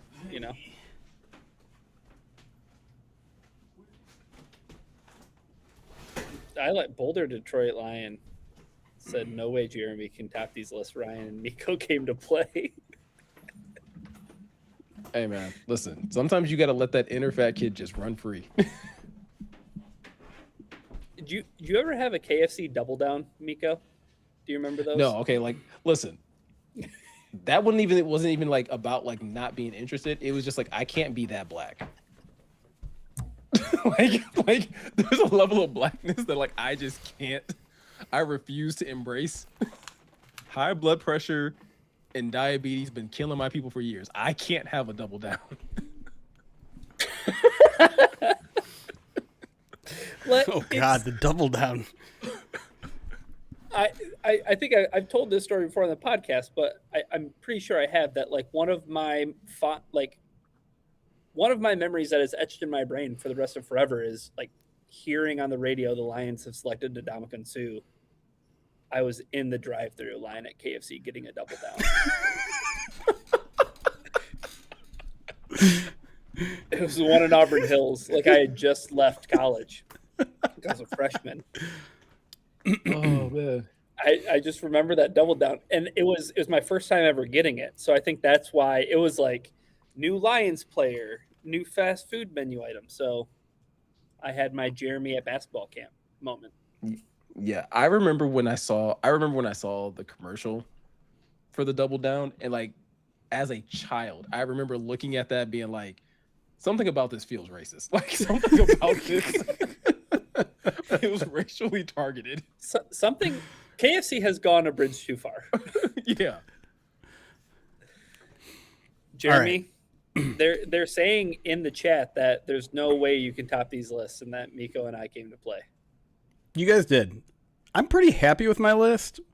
I don't know if it's going to top your guys' list because you guys came up with some stuff that I never even heard of. And I just don't have that. But so I'm going to do two items from Del Taco into one because I already mentioned the cheesecake bites. Yep. Let me say this, and I know it sounds crazy, but those of you who've tried it, a burger from Del Taco, low-key great. For real. I know what it sounds like. If I can eat a taco from a burger place, I can eat a burger from a taco place. You're not above that. It just already has to be a part of your menu. When Burger King tried to bring out the taco, no, I'm not doing that. You got to do fries well first before I ever try a taco from you. It's a great point. True. But I will say this, the Burger King tacos, almost identical to the Jack in the Box tacos. Like, it's the exact same style. Like, deep fried shell, greasy as hell, cheese, hot sauce. Because like, try those Burger King tacos. Buffalo chicken. Buffalo chicken sliders from Checkers are fantastic. And the thing that I love about them most is they will slather that thing. There will be sauce. Like, those buns are just going to be soggy if you wait too long because they don't skimp on the sauce. And that's how I want my buffalo chicken sliders. Okay. Is it just buffalo? Like, is it not like a patty, but like, is that what it kind of is? Like, yeah. Does it have anything else on it? I don't think so. It might have lettuce. I don't think it has mayo on it, and if it did, I would order it without it anyways. Yeah. Okay. But just simple. This one's a little bit out of the box, but I was trying to go out of the box. The sweet onion chicken teriyaki sauce at Subway, dude, is S tier. Nostalgia. It's so good. I don't eat at Subway anymore. I can't remember the last time I went to Subway, but I'd take a straw to a cup of that stuff. Oh, dude, I'm trying to think really hard right now about how many liters of sweet onion chicken teriyaki sauce I consumed between the ages of like 9 and 12. Like the fact that like prior to that, you had probably never even had like chicken teriyaki, and the next thing you know, like you're going to Subway being like, yeah, I want the sweet chicken teriyaki sub. Yeah, like, and like as much you want to put on it. Yeah, those the cardboard or paper boxes that they would warm up the chicken in. Mm-hmm. Oh yeah. Oh yeah. Sweet onion chicken teriyaki sauce. Holy yeah, smokes, what a pull! What a pull! Man. And just the sauce too. Yeah, just the sauce. Right. I don't even care what you're putting on it. Matter of fact, I might just go to Subway and just ask for like, can I get a cup of sauce and then take it over I just want a sample. The fact that isn't like something I can get at the grocery store, like I should be able to go to Kroger and just get a salad dressing, sweet onion chicken teriyaki. Yeah. Ryan Smukala says they do sell them in the store. Drop the link. I won't believe it until I see the link. Come with me to my Kroger. Okay, these last two, one is a staple that I feel like goes unspoken about. One is a relatively new development, but now a staple. The latter of which is Wendy's breakfast potatoes. They are phenomenal. They are phenomenal. Seasoned incredibly, perfectly crispy. Yeah. I don't really like anything else on their breakfast menu, but I will order whatever maple honey chicken sandwich just to get to the that's a good one too. To the potato wedges, man. Oh, they're so good. Man. Second only to the McDonald's hash brown. Nah, it's better in my opinion. Ooh. Okay. I don't know. Something hits with the McDonald's hash brown like nothing else. Like I can't explain the science behind that. It never disappoints. Yeah. Right? Like, you get the McDonald's hash brown, it never disappoints. I don't think I've ever had the potatoes from Wendy's. Oh, they're so good. They're good. Now, here's the thing, though. Have you ever had them when they're bad, though? Like, is there a floor to them? Because I think about it, like, if I go sometimes I get breakfast from Dunkin', and, like, they have the little hash brown rounds. Yeah. If those are soggy and mushed together, like in the corner of a bag, yeah. Like, what am I doing with this hash brown ball? Like I want to say, what I mean? When they get soggy, it sucks. Yeah. I've probably only had them 3 or 4 times, and I don't think it's missed yet. Yeah, and it's something like to Jeremy's point. It's something about the way they cook them, and for me, it's the seasoning profile because this is not just like salt and pepper. Like this is. There's some onion powder, garlic. There's something in there that's like someone really seasoned these. I want to try it. I'll be damned. On Kroger's website itself, sweet onion chicken teriyaki Subway sauce. Well, looks like you got a lot of salad in your future, Jeremy. And you know what? 2 tablespoons is only 80 calories. That's nothing. That's not bad at all. I mean, 30% of your added sugar for the. Well, it is sweet onion teriyaki. So. I don't know how that's possible with just 2 tablespoons and only having 80 calories. Did you have one more? I did. The staple. Relatively new? No, the Wendy's was the relatively new. Okay. This is just a staple that I think goes overlooked because everyone loves McFlurries. Just go get yourself an ice cream cone from McDonald's. Just a vanilla ice cream cone. I think it's a classic. I think it hits every time. I'll be honest. I went to trivia with Reno on Tuesday last week, and we wanted to get ice cream right after. All the ice cream places were closed. I'm like, it's probably good for me. Like, I don't need any ice cream. I saw that I had enough points in McDonald's to go get an ice cream cone, and I waited for 20 minutes in a line, McDonald's drive-through line, and I didn't regret a thing. I'm not gonna lie to you. I was respecting the hell out of your list up until then. But you got against it. You're just directing your anger towards their ice cream machine not being available at my pick. That's not my fault. That's not what I'm picking. When it's there, hits. So it's the Josh Pascal of ice cream cones? No, it's much better. I don't know if Josh Pascal was ever that good. Josh Pascal just catching so many unnecessary strays today. Like, not for being like the nicest person in the world too. I know. Guys, I forgot my honorable mention though. This will close out everything I say about food. My honorable mention would have been the gravy from Dairy Queen. So that's what when you were like prepping the chili, I was like, he's gonna say this freaking gravy. Yeah, I don't know. Gravy from DQ and chili from Wendy's. Like, I truly am like a human dumpster when it comes to food. Like, whatever. Sure. Boulder Detroit says, I like this question. Really tells you everything you need to know about the person. I want to ask this to the next person I interview and think I'll know if I want to hire them or not. My follow-up, Boulder, is who would you hire amongst us? Who gets the job? Wait, what is the job? Also true. Yeah, wait, what are we signing up to do?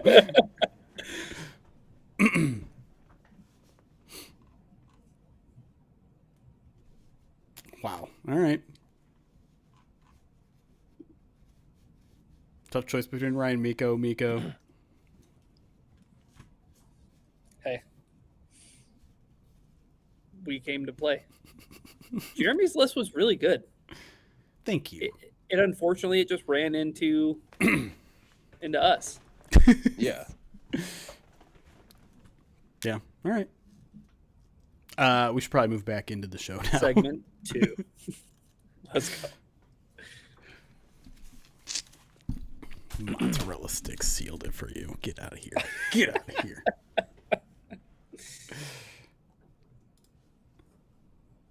Might give me some Arby's tonight now.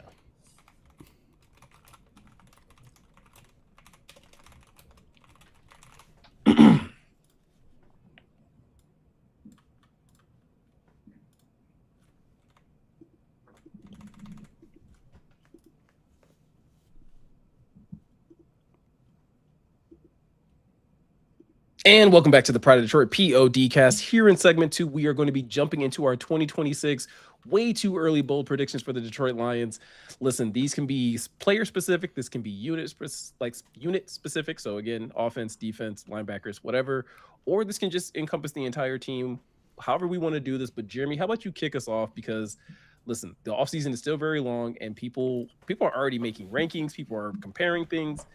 It's way too early to be doing those things, but let's wade into the waters a little bit here. Yeah. And to be clear, these are bold predictions. So things that maybe we don't think will happen, but within the realm of possibilities, right? This isn't like, oh, we're planting our flag. This is going to happen. So my first relatively spicy one, Drew Petzing wins Assistant Coach of the Year this year.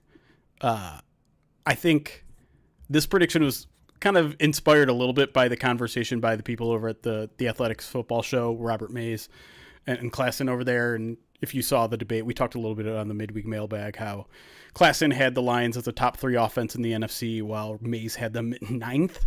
But then he came back in the NFC. And most of his critique was, well, they got a first-time offensive coordinator, or new offensive coordinator, not a first-time offensive coordinator.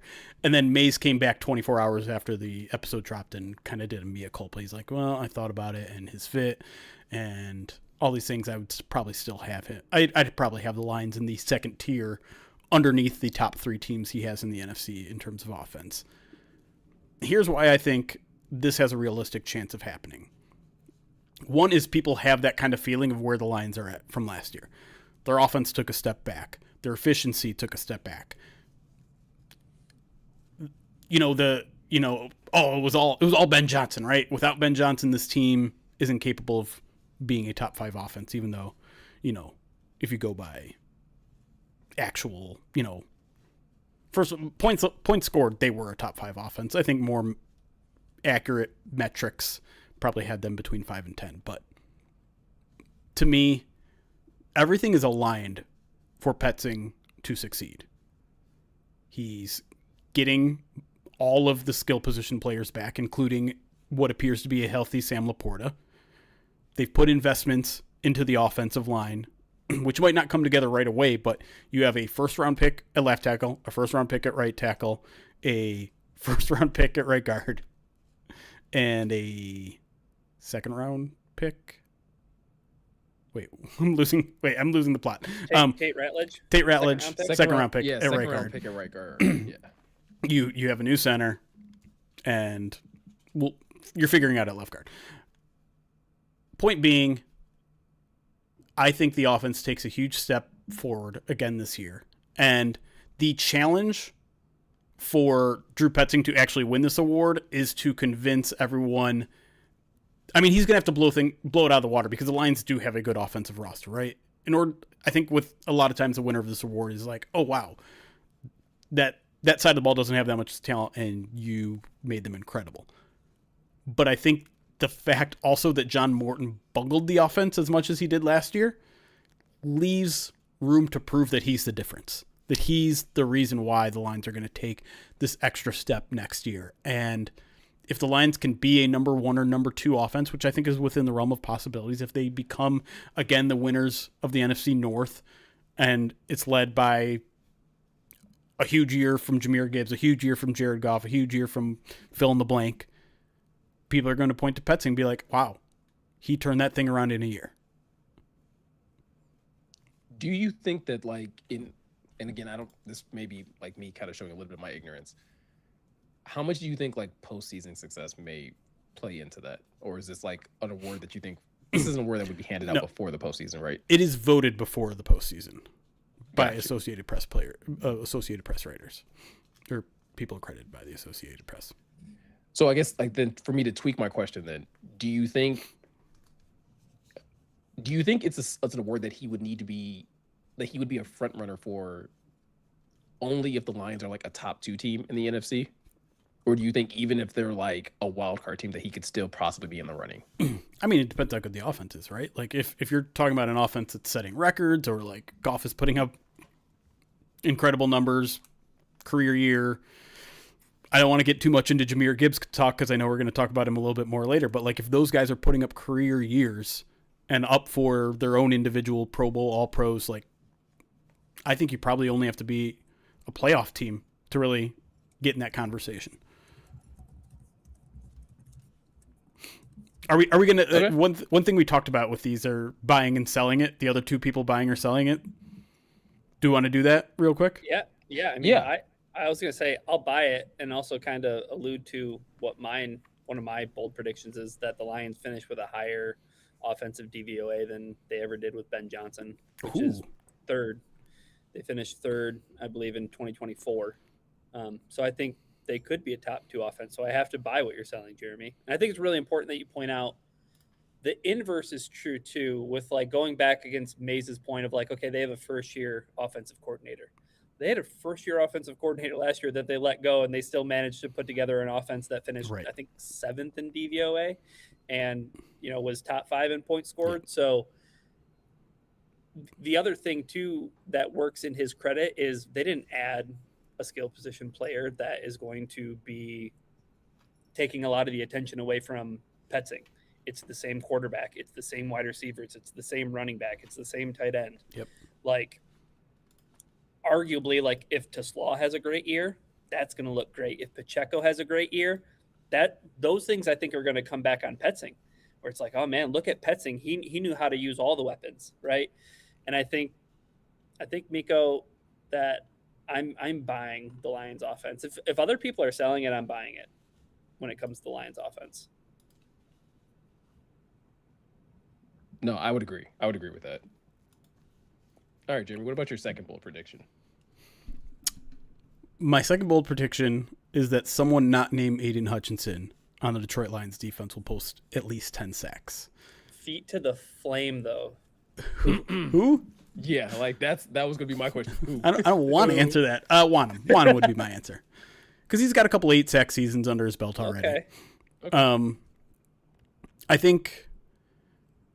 I think the Lions have several players that are potentially better than Al-Qadim Muhammad. And Al-Qadim Muhammad managed 11 sacks. And I don't want to take anything away from that performance because he did it mostly without a healthy Alim McNeill.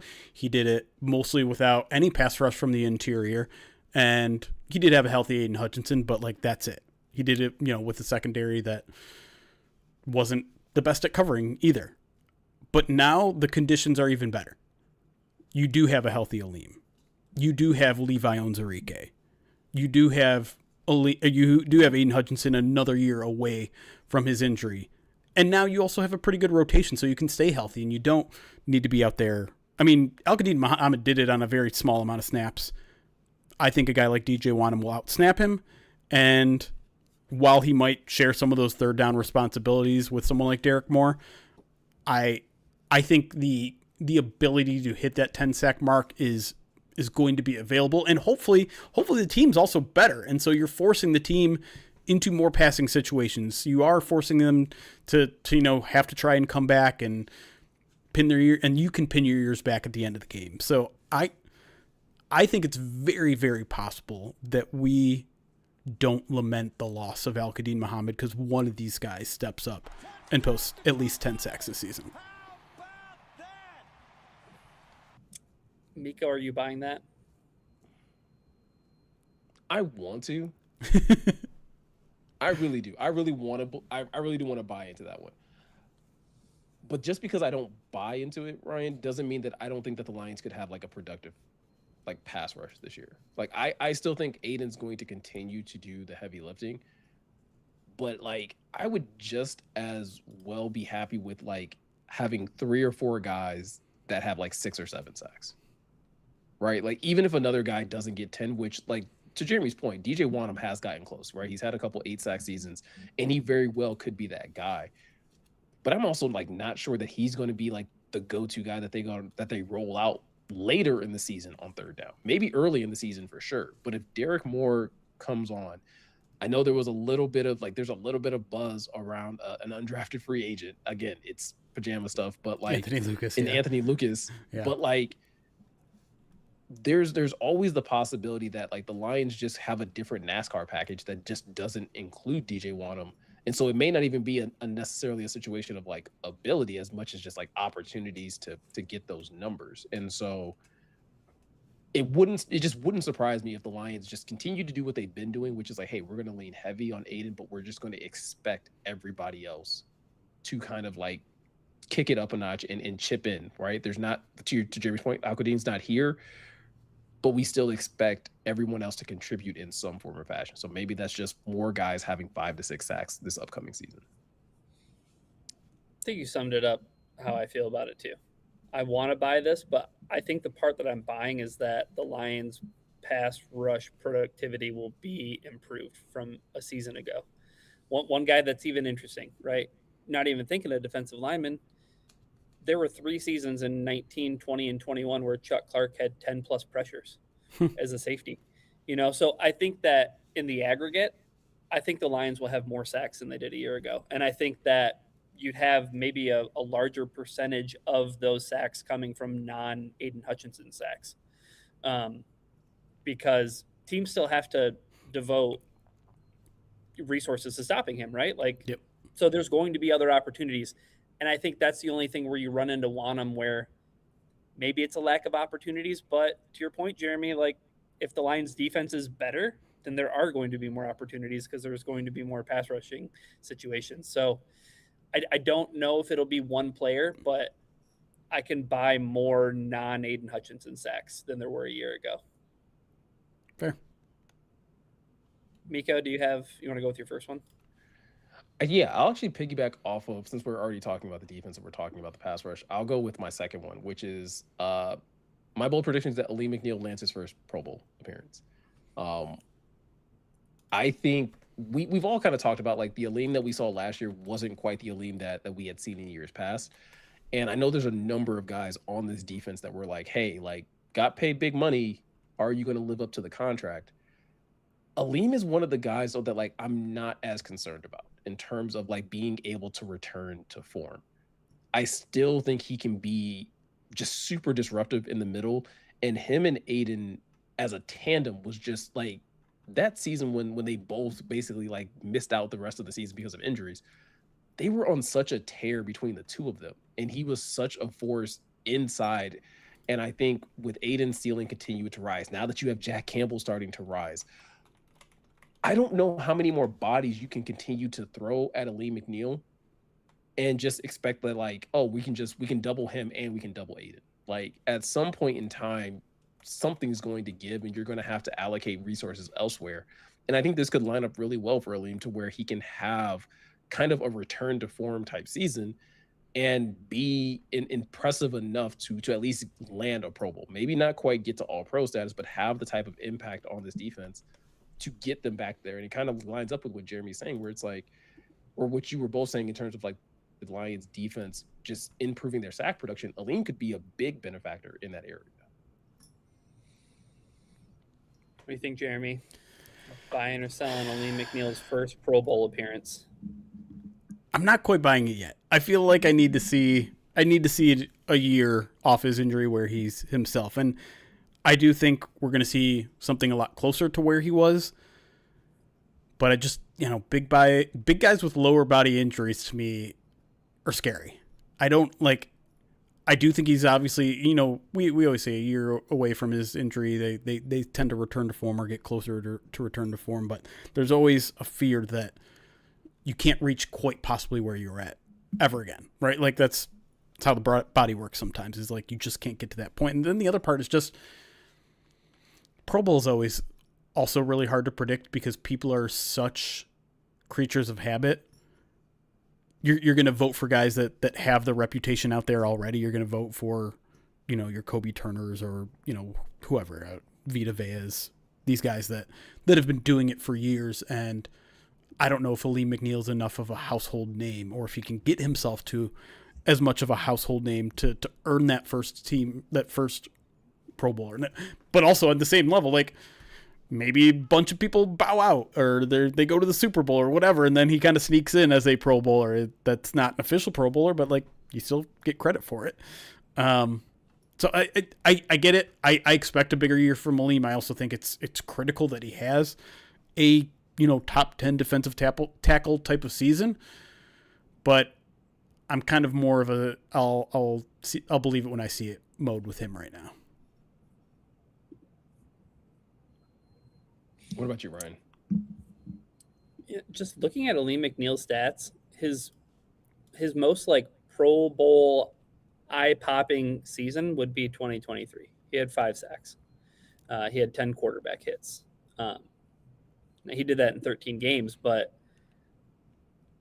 I'm just saying I think it would take he might need to be your 10 sack guy. I think if you want Alim McNeill to kind of burst through that voter fatigue that I think exists with Pro Bowl votes, where it's, to Jeremy's point, it can be Jeffrey Simmons how many times before we're going to put somebody else in the Pro Bowl. So I just think that he would have to have like an eye-popping stat where he can't be denied, maybe it could happen. I just hope he has his most productive season. Like, I feel like if Alim McNeill has his most productive season as a Lion next year, Yeah. I think I feel a lot better about the defense as a whole. So Yeah, and I think that's a good point. I guess the way I look at it too is like if this defense as a whole kind of is going to raise their play, I do think it's going to have to come from like those cornerstone players, those healthy cornerstone players that are on your defense now. And that's Jack, that's Aiden, and that is still Aleem in my Yep, book. Like I that's agree. like he's still one of the guys that you have to count on. And if like you go back to that 2023 season, like Aleem was popping off the screen like almost just about every other game just because Yeah. of like how much he was impacting not just the run game but also on passing down situations. And so it's something that I'm definitely hopeful for, but I do understand like to both of your point, the Pro Bowl being such a popularity contest in so many ways where it's like this defense is going to have to be that good to where someone like Aleem gets the spotlight that he kind of deserves to kind of even get that type of nod. Um, the other one that I had, I did change this one because I like as we were talking about it, is like, oh yeah, this might be a little bit of too low of a bar. I'm gonna go with Jahmyr Gibbs wins Offensive Player of the Year. it's in And the this realm is of possibility. It is. yeah. I I feel like it was last year, and maybe I'm misremembering, but I feel like it was last year where Jahmyr was on like a pretty good tear where it was just like, hey, the way like his numbers compared to some of the other running backs at that time was like, hey, if Ja keeps up this pace, he really could have a shot at winning Offensive Player of the Year. And you look at the last two seasons that he's had in Detroit, 1,200 like over 1,200 yards last year with over 600 receiving yards, a bunch of touchdowns. The season before that, 1,400 rushing yards and 500 receiving yards. Like he's putting up the numbers to put him like so firmly in that category. But I think like last year, as things started to tail off near the end of the season, like his production kind of tailed off as the offensive line wasn't playing well. But if you get a season that's kind of in line with what Jeremy was saying, with Drew Petzing potentially winning Assistant Coach of the Year, if the offense is performing that well, it's hard for me to imagine an offense doing that and Ja not being, if not like the main benefactor, like 1B to Jared Goff possibly. I'm kind of buying this one, Ryan. I wrote about it a little bit after Dan Campbell's quotes that he's going to be the lead back, the workhorse back. If he gets the level of attempts that some of these other huge running backs have gotten over the past couple of years, his level of production is going to be right there as long as he maintains the efficiency that he's had the entire time. I mean, he's averaging well over 5 yards per carry for his career. So if he can get the kind of load that the Saquon Barkleys, the Christian McCaffreys, even his draft mate, whose name is currently escaping me because it's too late at night, Bijan Robinson. If he can get the level of touches that Bijan gets, like he is going to be right up there with the rushing title, Offensive Player of the Year, all those things. And 2 years ago, he was 8th in Offensive Player of the Year voting. Like it's possible. Running backs win this award. Wide receivers win this award. As long as he doesn't run into another Saquon Barkley 2,000-yard season, like I think it's very much within the realm of possibilities, especially again with the offensive line additions. And I mean, he's the fact that the Lions think he can do everything means he's not going to get touchdown vultured. He's never gotten touchdown vultured in his career. I mean, maybe a little bit with Dave Montgomery, but like he still put up crazy amount of touchdowns, which is going to be necessary to get Offensive Player of the Year. And the amount of explosive plays, the amount of growth that I think is available in the receiving game, I think this is very much possible this year. I think that part of it does truly depend on numbers, right? Like, I think people look at that award and they say, how many touchdowns did you score? How many yards did you accumulate? What I find interesting about Jahmyr's numbers between 25 and 24 is that in 24, he had 5 games where he cleared the century mark compared to just 3 a season ago, right? But Miko, I remember that moment last season where there was like legitimate discussion happening. And it was the Tampa Bay game. He runs for 136 and he has 82 yards receiving. 2 games later, Washington, 142 on the ground. The next week against Philly, he still had 107. The New York Giants game, where he had 15 carries for 219 yards. Like, that was when it was like, okay, he's putting up an insane amount of numbers. Mm-hmm. Those were his only 3 games where he had over 100 yards rushing last year. Tampa Bay, Washington, the Giants. He only cleared 90 2 more times, right? And it's just such a counting stat that I think that Jahmyr Gibbs has to go out next year. If he gets like 6, 7, 8 games where he finishes over 100 yards, he's going to have the counting numbers to be in the discussion. So, over the past 3 years combined, Jahmyr Gibbs is 3rd in yards from scrimmage, only behind Bijan and Derrick Henry. Bijan, surprisingly, 600 yards ahead of him. Derrick Henry's only just over 200 yards away. I don't know if there's anyone that's been as consistent overall than Jahmyr Gibbs, and that's even including, the downslide towards the end of last year. Just kind of goes back. Yeah.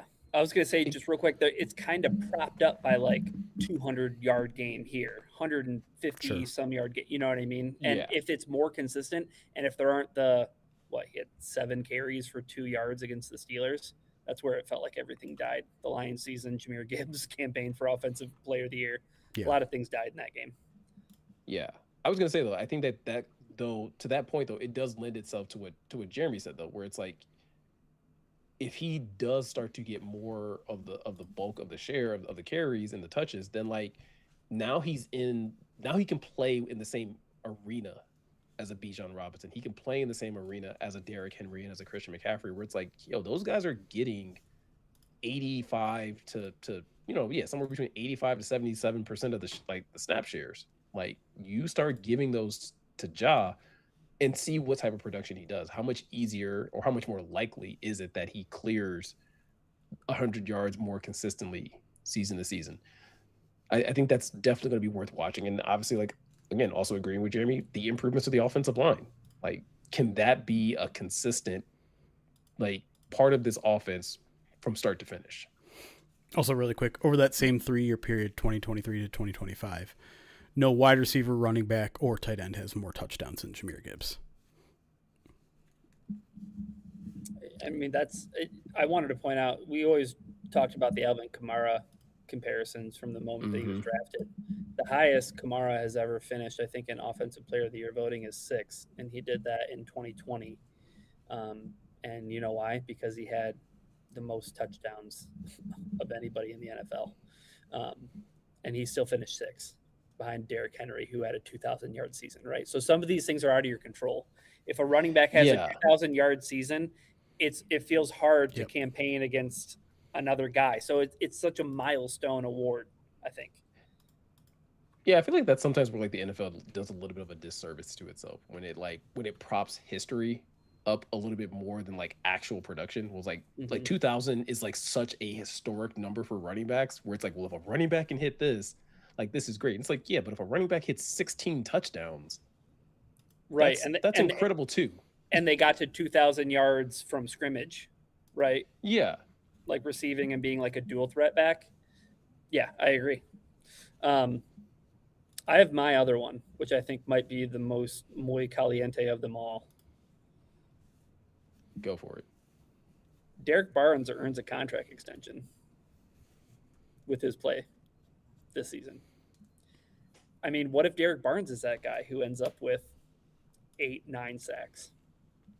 What if Derrick Barnes is more of a pass rusher? What if he's more of an impact player now that he is going to step into a more vocal leadership role, and that helps maybe unlock some of the play from him that you hope to get from him, because maybe he won't be so pigeonholed into just playing Sam all the time. Maybe they do lean into maybe some more of the pass rush stuff that he can do, whether it's like delayed blitzes. I mean, we saw that a lot from Alex Anzalone, right? Like, he was their guy that they would send on a lot of delayed blitzes. Yep. Maybe that's the Derrick Barnes role. Who knows? But I think that Derrick Barnes, his play this season, it leaves the opportunity for the Lions to, they don't owe him any money after this year, right? They just have the player option that they can exercise. I think Derrick Barnes' play this season forces the Lions' hand, and maybe he doesn't get an extension mid-season, right? It's not like an Alim McNeill, Right. Dave Montgomery type situation, but you get to the end of 2026 and you say, Derrick Barnes is a player that this defense needs. I literally saw your eyes roll. I literally saw your eyes roll. It was more like I was searching for an answer. I don't think I can agree. I'm not counting it out. But I kind of think they gave him one in the first place. That's my biggest. I think that's the biggest point in my argument is that they did it once. They identified him early as he's a guy that has some intrigue. Right. They like him a lot. Like that is the best thing going for your case, I think, is that they still believe in him. They like him a lot. Kelvin Shepard is the guy who went to bat for him the most when that extension came down. And he's now the defensive coordinator. So, yeah, like that's going to carry some weight, no doubt about it. And, Derrick Barnes is saying all the right things right now, too. Like, he is taking a bigger leadership role. He's taking it seriously. He's first one in, last one out type of stuff. All that stuff is great. And I'm not going to bet against him. And he's a really nice dude. And I hope everything works out for him. But we haven't seen enough. I think a lot of us were surprised by the extension because we hadn't seen enough then. And I want to believe. And I think him being good would solve a lot of problems, right? Because the future of this linebacker position is still very much up in the air. We'll see what Jimmy Rolder has as the Lions' 4th round pick. But outside of that, there's not a lot of answers. But I kind of even think, like, even if he goes out there and balls this year, I think that just earns him the player option for next year. I think that earns him the last year on his current contract, and then we'll see where we're at after 2027. I was all on board to agree with Ryan until that last point where maybe that is like the actual result of him having a good season where the Lions are just like, no, we're just going to kick this can to next year. Yeah. Your extension is that. Is the option. like Because 1.5 million, I think, would be the guaranteed cap hit. It's the option bonus is 6.145 million. I feel like if he plays well enough, they fold it in. Much like Ohio can't do, Cincinnati can't do, Miko. They can't fold the cheese into their chili properly. I think that the Derrick Barnes extension, I think they have shown that they like to do that. Sure. Yeah, I mean it has void years on the contract already, and so like that option bonus only hits 1/5 next year if you exercise it. It would all accelerate to the 4/5 of it would accelerate to 2028 when he's off the roster. But if you extend him beyond that, those prorations stay in the future years. But you'd have to make that decision by 2028's offseason, not necessarily next year.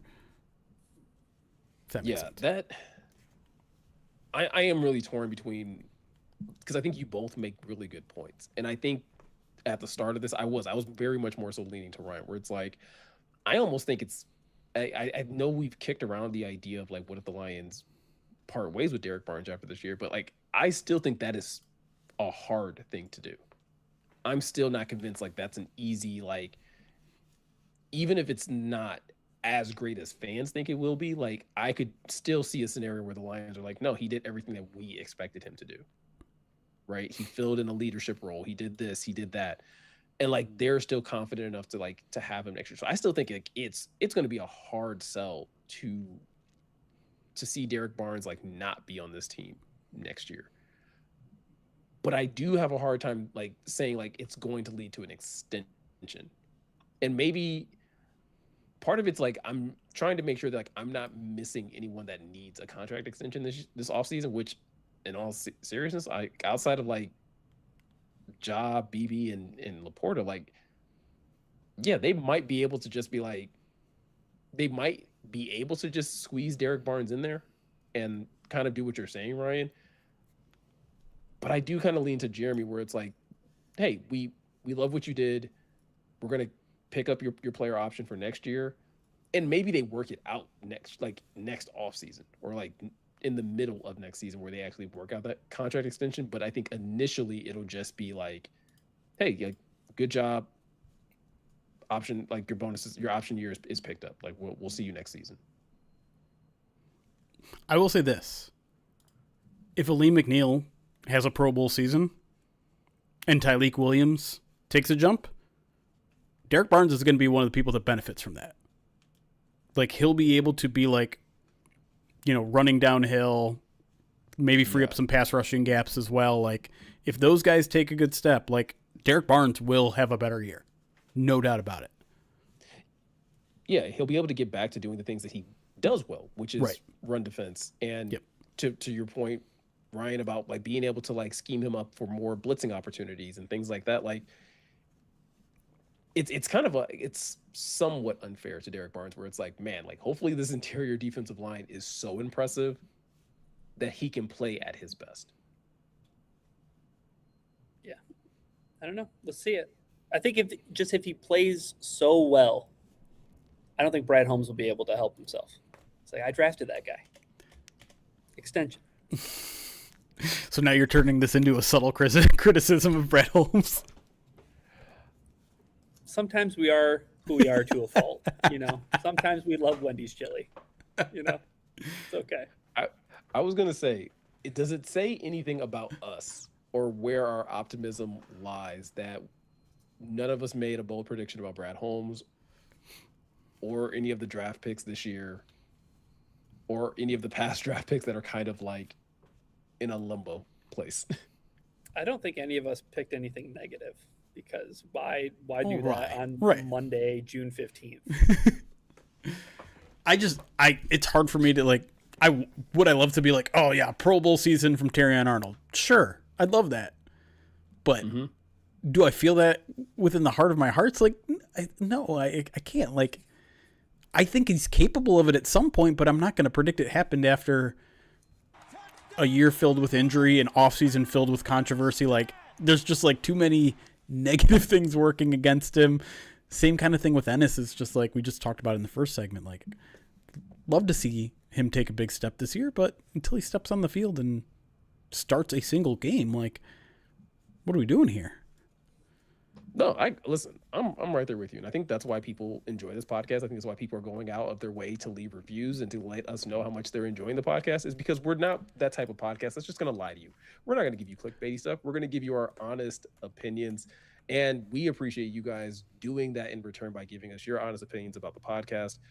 Like we've talked about in past episodes, we are on a march to 1,000 Apple Podcast reviews, as well as 20,000 YouTube subscribers. We are up 12 in our Apple Podcast reviews. We are now at 959, and we actually have 9 to read today. So Jeremy and Ryan, we're not going to read all 9. But yes, we do have 9 new ones. We're only going to read 5 this week because I feel like we got to save some, spread them out a little bit. That's fair enough. So Jeremy and Ryan are going to split these up, but really do appreciate you guys for continuing to subscribe to the YouTube channel, continuing to leave us amazing reviews.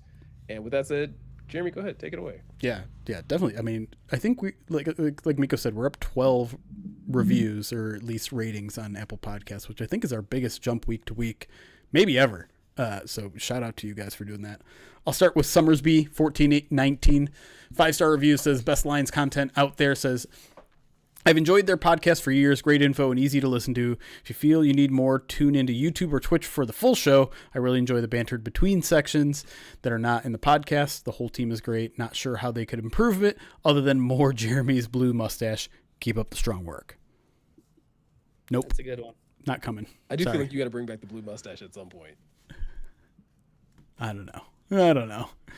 The effort of bleaching my mustache during Movember is some of the most miserable memories of my entire life.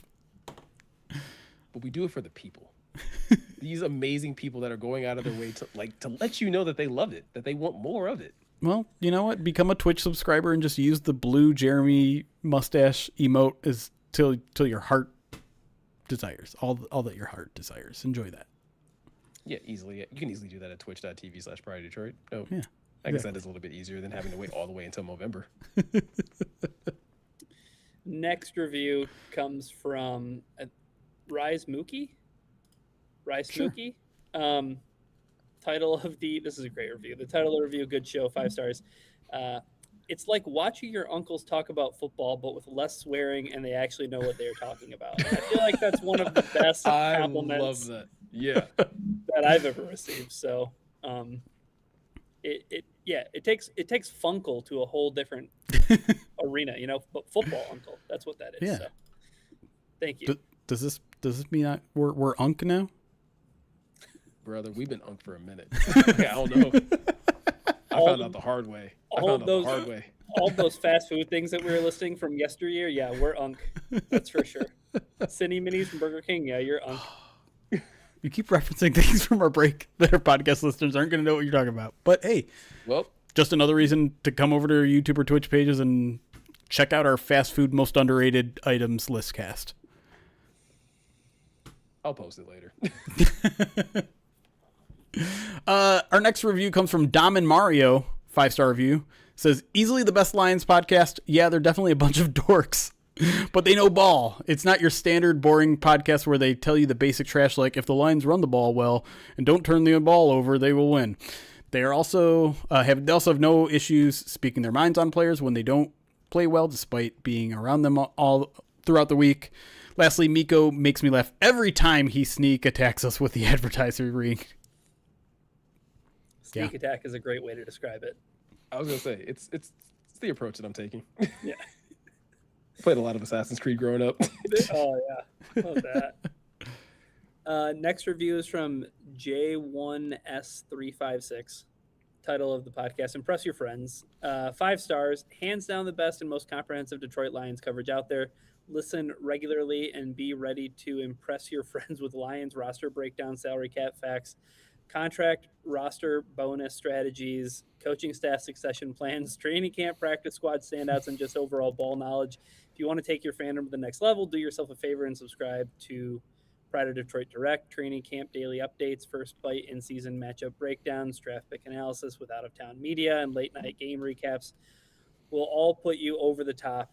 Almost forgot to mention Miko as the host is an absolute dog, and nobody beats his effortless transitions into beef jerky ad reads. I'm not gonna lie, I love this review. I'm not gonna lie, halfway through it, I was like, "Is this AI?" Like, right? Like it just did I write this? Yeah, who on staff wrote this?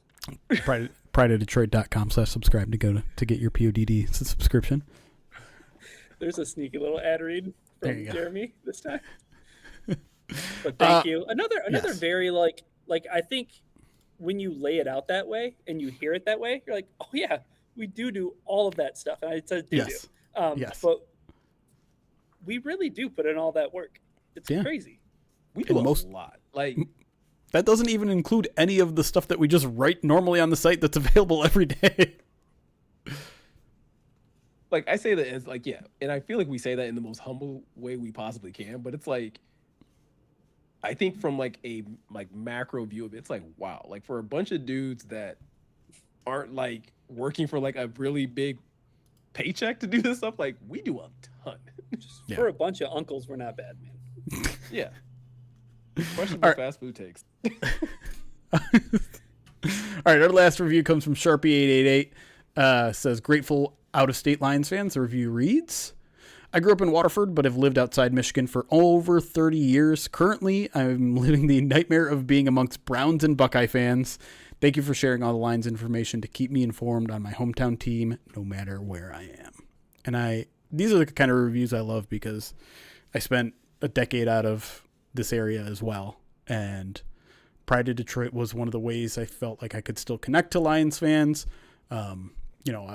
I was lucky enough to eventually be in the position I'm in now and connect by creating this sort of content. But I understand the life of an out-of-town fan and how lonely it can be at times. And online, and I mean, as much good Detroit Lions content out there is, none of them provide the community that Pride of Detroit does. And I'm not saying that as an insult. I'm saying like that's just not something that they offer, right? There aren't comment sections in a lot of Detroit Lions websites. We have a newsletter. Our podcast has been running for 10 years now. How many do live streams? A few, not all of them. So the community aspect of Pride of Detroit is something that connected me to the site before I was even involved in, and is something that I hold in high regard to what we do here. No, very well said. It's the group therapy after bad games, right? That's right. Like when the Lions play the New York Giants the way they did last year, Miko, it's good to come on here and let it all out. I will say, like, that's the one thing that, like, I know when I was an avid listener before I was on staff, like, that was the thing that was, like, so cool. It's like going through the Patricia years with you guys was like, oh, okay, like, this is what it means to be, like, constructively critical of a team and still be, like, real and emotional and still be like, this is stupid. They shouldn't be losing these games. However, X, Y, and Z. So right. I can't say it enough. Like, to Jeremy's point, I think we've tried to do our best to create a community for you guys, but it's so awesome to know that you guys appreciate that community and that you guys are finding so much value in a lot of the stuff that we do. So of course we are asking for your reviews, but the fact that so many of you are taking your time to be thoughtful, to write actual well thought out responses, whether they're personal to myself, Ryan, or Jeremy, like, it means a lot to us, or the rest of the staff as well. So we really can't say enough great things about you guys, even though you guys are currently the ones writing amazing things to us. So we really do appreciate you guys. With all that said, I think we're gonna get out of here. If you are looking for any more additional Lions content, like always, you can head over to the prideofdetroit.com website. New articles are being put up over there all the time, even though it's the off season. And like Jeremy said, we're ramping up for mini camp, and so there will be even more coverage from those practices. So you definitely want to make sure that you're locked in to the website, or if you want some additional coverage, Pride of Detroit Direct is exactly where you want to go. prideofdetroit.com/subscribe. That's going to get you set up with that service. It's only $50 for the year though, which is, listen, there's a lot of subscriptions out there. I get it. $50 for an entire year though is a steal, considering how much additional content you're going to get from the likes of Jeremy, Ryan, and so many of the other guys on staff. So definitely well worth the money if you can swing it. Also, if you're looking for some more free content, though, the YouTube channel is absolutely a go-to place. YouTube.com/PrideDetroit. Morgan and I just did a film study on Derrick Moore. There's also a film study of Blake Miller on there. Really appreciate all the feedback we've gotten from that. But if you want to kind of just check out some additional content or even get smaller chunks of the podcast, that's a go-to place for you as well. So with all of that said, I'm Miko. He's Ryan. He's Jeremy. Thank you guys for taking the time to watch and listen, and we'll see you guys in the next one.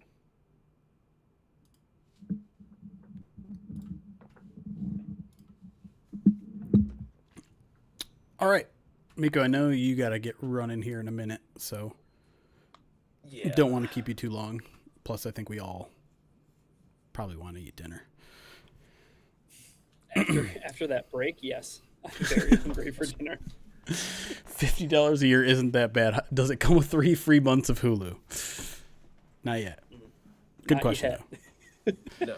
And if this Jack in the Box subscription, if we ever get this Jack in the Box sponsorship, it'll come with 3 tacos. I love that idea. Thanks, Boulder. Appreciate that, man.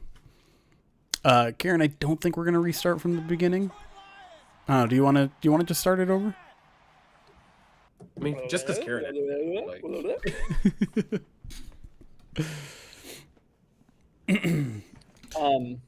yeah, Miko had. You're out, right? Oh, you gotta get you out of here. Yeah. Okay. Wasn't sure if you guys were gonna stay hang out or if we were wrapping up early, but we can probably wrap up. I think our first segment, by the way, went like 40 minutes, which is essentially the length of our breaks sometimes at this point. Let me just make sure I get through all the Twitch alerts and things like that. Where did I leave off? Kyle G, thank you for the 16-month subscribe. It says Golfiversary. Not that obvious with the 34-month subscribed on Twitch. Charizard Boner back with 42 months. Let's go. And Healthy Sweater, 60 months. says, thanks for all the content. Who's your favorite player on the bubble? Ooh. Favorite is in... Favorite could mean a couple things there. Like, favorite in terms of, like, betting odds to actually make it, or, like, guy that we just like the most.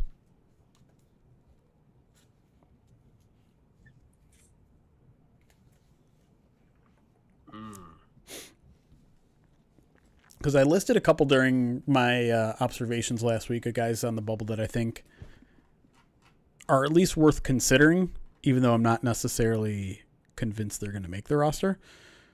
Let me pull. I'm trying to remember who they were.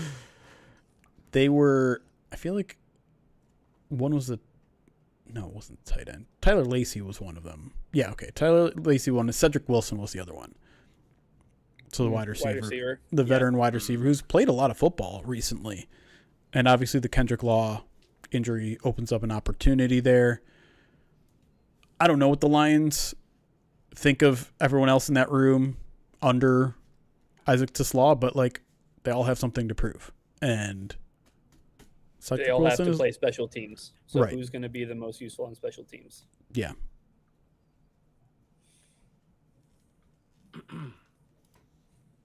Anthony Lucas. Boom. Yeah. Done. You're buying the hype? Thanks, Dan Campbell. Yeah, I mean, it might be Anthony Lucas just by default.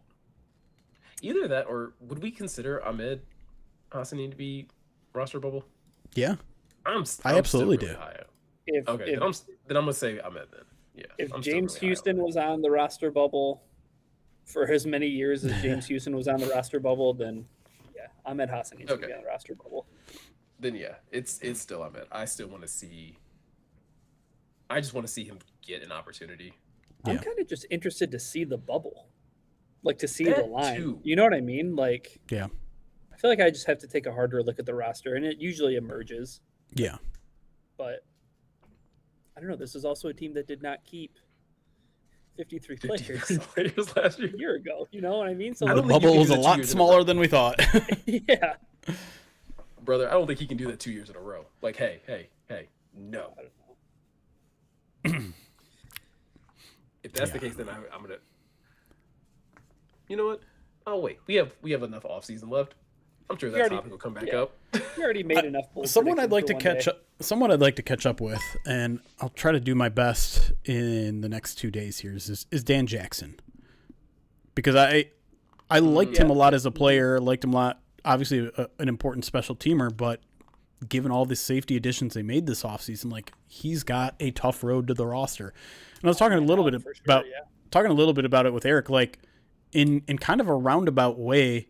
He's one of the guys that could benefit from the Kendrick Law injury because he was expected to play a multifaceted special teams role. Yeah. Gunner and yeah. I feel the same way about Dominic Lovett though. In that same vein. Yeah. Right. Just no doubt without the injury. Mm-hmm. But yeah. Okay. B from Detroit has one question, and then I think maybe we jump out. It says, what kind of year does Tislaw need to have to quiet the armchair GMs that are still so upset about the 3/3 for a wide receiver? That feels like a shot at you directly. So do you want to answer what Tislaw has to do in order for you to not be upset? Before Jeremy gets on a rant, because I know he probably has a much more thoughtful answer. Well, I feel like you'll have a much more thoughtful answer than I will. Because my answer to that is this, though. I feel like that's an unfair question to ask considering the weapons on this offense. Yeah. Like, you're talking about wide receiver 3 when you have 2 guys that should, if healthy, both clear 1,000 yards. Yeah. So what realistically, and I'm not, hopefully this doesn't come across as me as attacking the person who asked the question, but it's like realistically though, what more can you expect from a guy where 2 of the guys you expect to get 1,000, if your tight end is healthy, you're hopeful that you're going to get at least 800 out of him. There's only so many passes, yardage, touchdown opportunities to go around per guy. So like, I think if Isaac Tislaw is somewhere, if he clears 600 yards receiving and gets like 5 touchdowns, good season for you. Yeah, I think the highest of expectations I have for him are between 500 and 600 yards and like 8 touchdowns. Like that is ceiling just from opportunities. Mm-hmm. And is that going to please people that are frustrated? Probably not. I will say this, like in order for that draft pick to be worth it, you won't be able to determine that after 2 years. In my opinion, like he has to be a good long-term player to be worth that sort of investment to me. And listen, if he can be your 600 yard per season plus a handful of touchdowns every year for 8 years, that's worth it. I'll say it like that would be worth it. But I don't like, I'm not going to sit here and be like, well, you got 600 yards. Like it didn't work out. Like, no, I still got to wait to see how it plays out. I'm not going to love the selection. I'm not going to love the move, but I'm also not going to fly off the handle. Because again, like I don't expect him really ever to be 1,000-yard receiver unless something crazy happens. And if that happens, then it's just like, okay, well, who are you going to keep out of your 3 wide receivers? Because you can't pay 3 guys 1,000-yard receiver money. Yeah. Yep. I think for Tesla, my thing is that he just has to be dependable when his number gets called. I think if he's dependable when his number gets called, if he fulfills the Josh Reynolds role, you know what I mean? Like if he is Josh Reynolds and dependable when it counts, then doesn't drop passes in the NFC Championship game. Is that what you're saying? I'm saying that's when we've reached the point at which a lot of people were unwilling to let Josh Reynolds serve in that role. I guess the answer to the real answer to your question is, what can Isaac Tesla do next year that will have people stop complaining about that draft pick and trade up? The answer is win a Super Bowl. Yeah. Also, like, it doesn't hold the same weight anymore being called an armchair GM when like somebody in Jeremy's role could end up becoming a GM. Full circle. Well done, Jeremy. I know you said we were only going to answer one more question. I got to. There's a Bucky's question. Yeah, I got it.